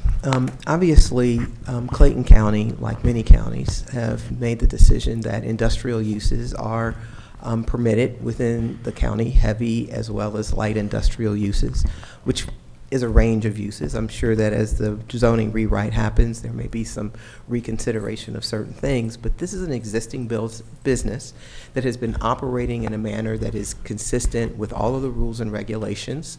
They are not only reviewed by the state EPD, but they are also governed by the county in regards to the water usage that it has. This is a steam sterilizing system that they are utilizing. They have not had any violations that can be checked. They have been operating in alignment with all the rules and regulations here. Unless this county is literally going to shut down all of its industrial uses, which would come at a great expense to the county, because quite honestly, we know that you all spend a lot of time trying to balance the roles around here, because you can't live in a county that has all residential. You can't live in a county that doesn't have some commercial and industrial, which contributes to many of the tax revenue that you all generate to maintain this county. You want good corporate citizens, good industrial citizens in this county. They have displayed themselves as being just that. So you don't have to guess what they're going to do. You can investigate and see what they've done. You know how they've been operating. So despite the fact of any changes that have come at a federal level, which we clearly have zero control of around here, what we know is that the county still will be inspecting and making sure that my client is compliant with regards to the water systems. They are not using an overabundance of water. Again, they've got a steam system that they are using, and we believe that this is an appropriate use of the site. We again are in an industrial site. Both the planning staff as well as ZAG have recommended approval of this application, and we are certainly asking that this board do the same. Again, we are here to answer any questions that you may have. Thank you. All right, board members, are there any questions at this time? Yes. All right, Commissioner Davis. I'd like to know from the, are they just destroying of the physical hard devices, needles, syringes, things of that nature? Or are they involved in liquids as well? I'll let them respond to that. I do know that there is some, like the gauze and things like that, that may have some liquid. My name is Robert Lacerdo. No, it's all solids. It's gowns. It's what an operating room would have. It's the needles that go into the individual sharps rooms. So it's the material that comes in these containers. They're also put in containers like a 96-gallon trash bin. The material comes back to our facility. It's put into an autoclave, which sterilizes the material, and then that material goes to a landfill. So no medicinal vials, pre-used medicinal vials or anything of that No sort? water is, nothing is discharged. I think that's what you're trying to get to as far as discharging the liquids down No. the drain. Well, No. I would hope they're not going down the drain. No, they're not. It's just steam that goes down the drain. It's Correct. just steam. It's all. And is that steam, as it begins to condense, is it filtered out? It's not filtered, but it's tested. So we have a certain level that we have to test with the Clayton County. And Ian's the professional on the water side, so I'll let him kind of follow up. I'd like to hear about that. Ian, But please come up. Ian, we test, we have to test every quarter. So the Clayton County comes out, we go through the process, they check, they make sure the test is right, we make sure we count volumes, we count all the different pieces. We have yet, in all the years we've been doing it, even come close to reaching any levels that would be in jeopardy of Clayton County's levels. And they actually reduced a lot of their levels about 4 years ago, so. Ian, please come forward. Ian Lundberg, Fulton County resident. I'm a consultant for Daniels and MCF. I'm not sure if you have any gaps on what has already been discussed. Yeah, I'm just thinking, it's going into steam, but the steam is going to condense back into some type of water, which is going to be going out. My whole thing is that being cleansed in any way before it's going down the drain? Well, it's, I mean, it as condensed steam, there's no biological residue left in it. There's really nothing to come out of the autoclave, because again, it's the main reason for the autoclave is to get rid of anything infectious, biological that was on the sharps, on the gowns, on those materials. That gets destroyed because of the steam. And then when the steam condenses, it's pretty close to water. It's very clear, and again, it's tested by the Clayton County Water Authority and permitted by them. Georgia EPD also has a very rigorous program with the solid waste management program, which is very strict on what is acceptable, down to the details about what kind of vials can be accepted and not. And they have to manifest all their waste, report that, keep records of it, and Georgia EPD. And So everything will go through the autoclave devices? Yeah, Okay. Nothing stays at the facility. It comes in as, potentially infectious waste, goes out as clean waste that can go to a landfill and not pose any kind of threat to the landfill workers. And where is that being transported to? There's 2 landfills. Griffin landfill in Griffin, Georgia. That's a Republic. And we also use Turkey Run, which is down towards LaGrange, which is a waste management landfill. These are industrial line landfill. That it's not municipal, demolition. So it's the landfills that can take this type of material, because like Ian had mentioned, once the material's been sterilized, it's just industrial waste. Last one, so no blood, no? Certainly not after it comes out of the sterilizer. I mean, what's in the sharps containers are things that are leaving a medical office, a dental office, so there could be, residual amounts of dried blood on there. That's honestly the reason that it gets sterilized before it goes to the landfill, is to destroy any pathogens. Great, thank you. Thank you. Any other questions at this time, board members? All right, Commissioner Reeves, what is your pleasure? Thank you all for that presentation. I've already let Michelle Battle know I have way more questions, and it is late in the evening, so I'd love to schedule an opportunity for us to talk more and discuss this project. I imagine there's going to be some community input as well. So that being said, I would like to make a motion to table BOC 2505-0513 until the October 21st Board of Commissioners meeting. Can I get a second? October 21st. Thank you.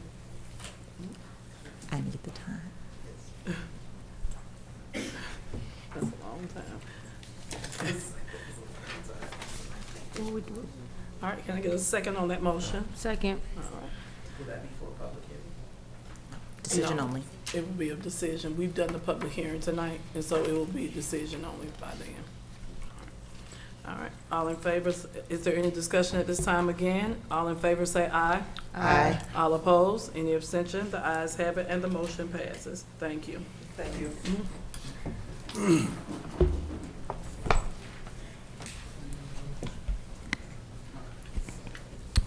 The next case reads BOC-2505-0510, a request by Wabash National Trailer Center Incorporated for a conditional use permit for a truck and trailer sales and repair services at 2620 Campbell Boulevard, Georgia, 30294. The subject property consists of 10.50 acres.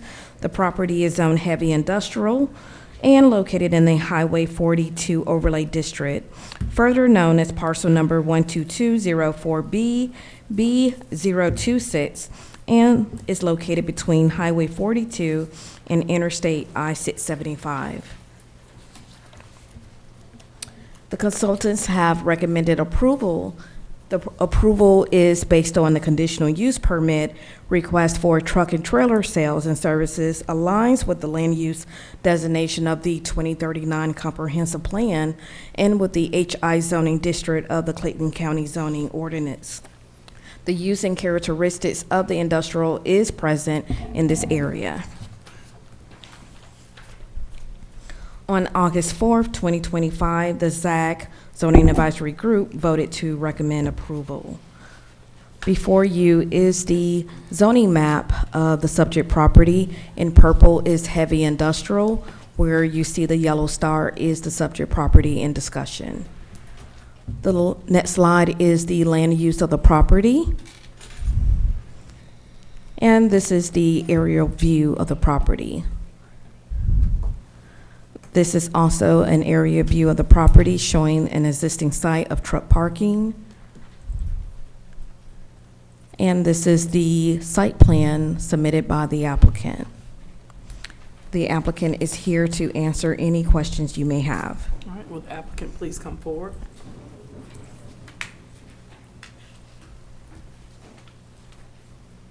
All right, good evening again. How much time will you need for rebuttal? We'll save 2 minutes if that's all right. Okay. Can we get the All right, presentation? please state your name and county of residence again.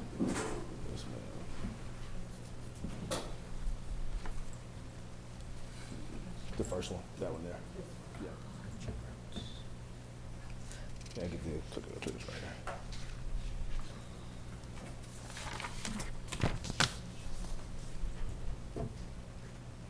Thank you very much. Good evening. Again, my name is Henry Bailey, counsel for the applicant at 3630 Peachtree Street Northeast, Clark Hill, PLC. As staff has stated, this is a conditional use permit request for a facility located at 2620 Campbell Boulevard. The request itself tells about a portion of the story. This is literally a wholesale business, but a component of that business has truck maintenance and repair. As a result of that, based on the way the county code reads, the applicant is required to request a conditional use permit, which we have done. To this point, staff has recommended approval. ZAG has recommended approval.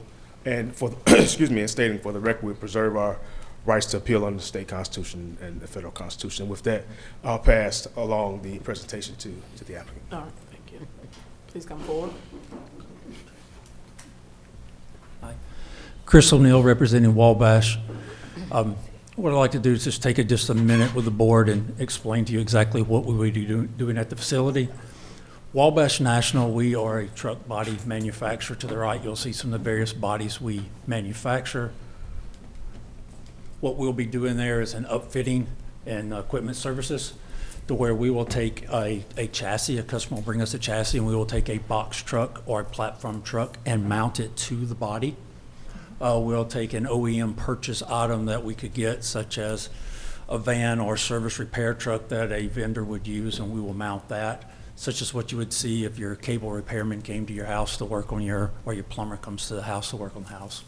We do installation of lift gates, we do shelving, we'll do body and chassis swaps. We do some repairs, and we have very limited part sales that will be out of there with very, very limited customer traffic.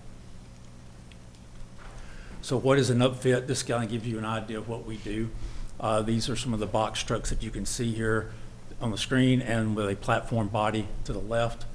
The boxes, in most cases for us, are built in Griffin, Georgia, and be brought up by trailer to our location. And then what we'll do is we'll take the chassis in, we'll prep the chassis, we'll make the box to the chassis, shelving packages added, gates added, anything the customer may need, and then deliver it to the customer. This is some examples when I mentioned OEM upfit, the purchasing that we do, what that is. We work with some other vendors to buy smaller flatbeds that are used for landscaping purposes or light duty commercial purposes. And then there's some examples of a cable truck that we would do, or service body that we would do. For us, when we're asking for this conditional use, is to operate a wholesale business, truck maintenance and repair facility. There will be no new development to the proposed site. This is an aerial shot of the site and where we are with the red dot in the dead center there. This is a look at the site as it is now, the site plan, and where we anticipate trailer storage. We'd have van trailers to the far right. We'll do some chassis in the center, with a few lift gates and employee parking there as well. Some of the benefits that we bring, we'll have between 20 to 25 full-time employees, salary and non-salary. We use upfit technicians, starting wage between 25, 35, depending on the skill. We have employee benefits of health, dental, vision, 401k, paid vacation, paid holidays, employee assistance. In terms of the employees that are there, we will be actively engaging with Lincoln Tech and with Clayton County Vocational High School and trying to recruit candidates to come in to train to teach as well. And we've also made contact with our Human Resource Department to reach out to Clayton State College for any business applicants, graduates that they would have as potentials for entry-level salary positions that we would have either in this location or in our Griffin, Georgia location as well. This is just a placemat of our strategy that tells us a little bit about who we are.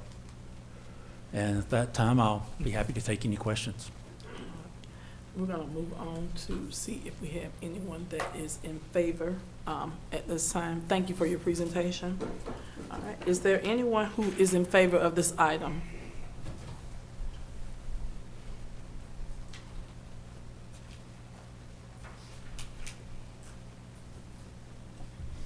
Regina Deloach, unincorporated Rex. I had an opportunity to speak with this team, and they've agreed to work with our career pathways within Clayton County and also work with our university, which is very important to our economic development within our county. So yes, they've agreed. So we want to welcome good business to the community who works with our community and uplift our community. Thank you. Thank you.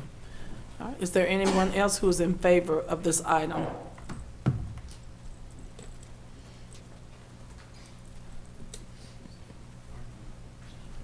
I just want to echo what my friend Regina Deloach mentioned, but I also want to add I'll be willing to be in favor if they agree to be a community partner in giving back to the community in which they're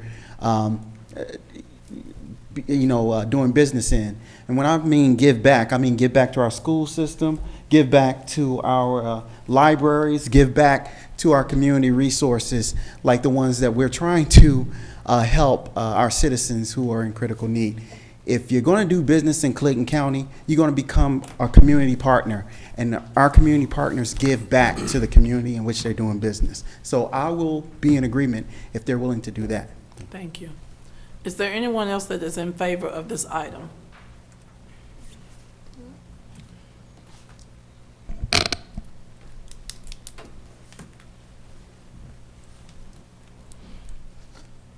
Vicki Ward again. I'm in favor of this item. I'm a city girl from Atlanta.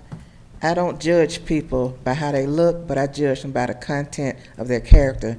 And you fellows have displayed character by what you're trying to do, and that's area already has trucks, so it really don't matter. Thank you. All right, is there anyone else that is in favor of this item? Is there anyone else, is there anyone that is in opposition of this item? All right, anyone that's in opposition? All right. All right, will you please come up again for your rebuttal? All right.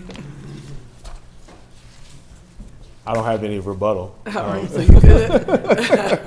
All right, thank you. Yes, All ma'am. right, so Commissioner Reeves, what is your pleasure at this time? Oh, I have questions. Come on back up. Okay, so when we met last week, I asked questions about the number of trucks that would be traveling along, some folks call it Moreland Avenue, but most folks in District 1 call it Highway 42. So the number of truck traffics that will be added to Highway 42, as well as the truck routes. Sure. If you can talk a little bit So, more about yeah, that. I'll speak to the first one, and I'll let the applicant team speaking additionally about the routes. But based on our conversation with the applicant, we're talking about no more than 20 trucks per week, and that's on the high end. I mean, the extreme high end. So very, very limited truck traffic in an area that's, as the young lady stated, already populated with trucks. And I'll let the applicant team speak to the actual truck routes themselves. Thank you. Regarding the truck routes, the best I could answer that would be, we'll comply and follow any, state, federal highway laws that we have there. It is limited truck traffic. We are not a transportation hub where it's going to be coming in and out like a warehouse. We're an upfitter.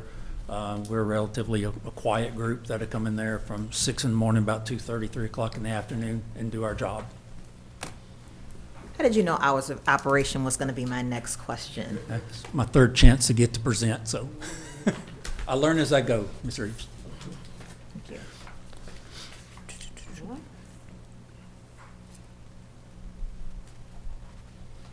Yep. Those are all of the questions that I had.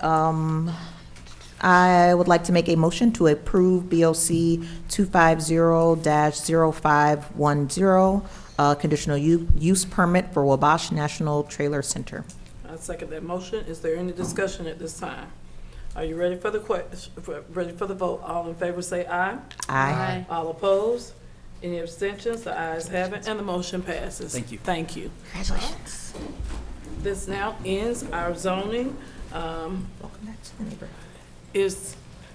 All right, is there any, I was about to call you Chuck, I'm tired. That's fine. Mr. Reed? Yes. Is there any need for executive session? Yes, on litigation and personnel. All right, I need a motion to go into executive session for litigation and personnel. So moved.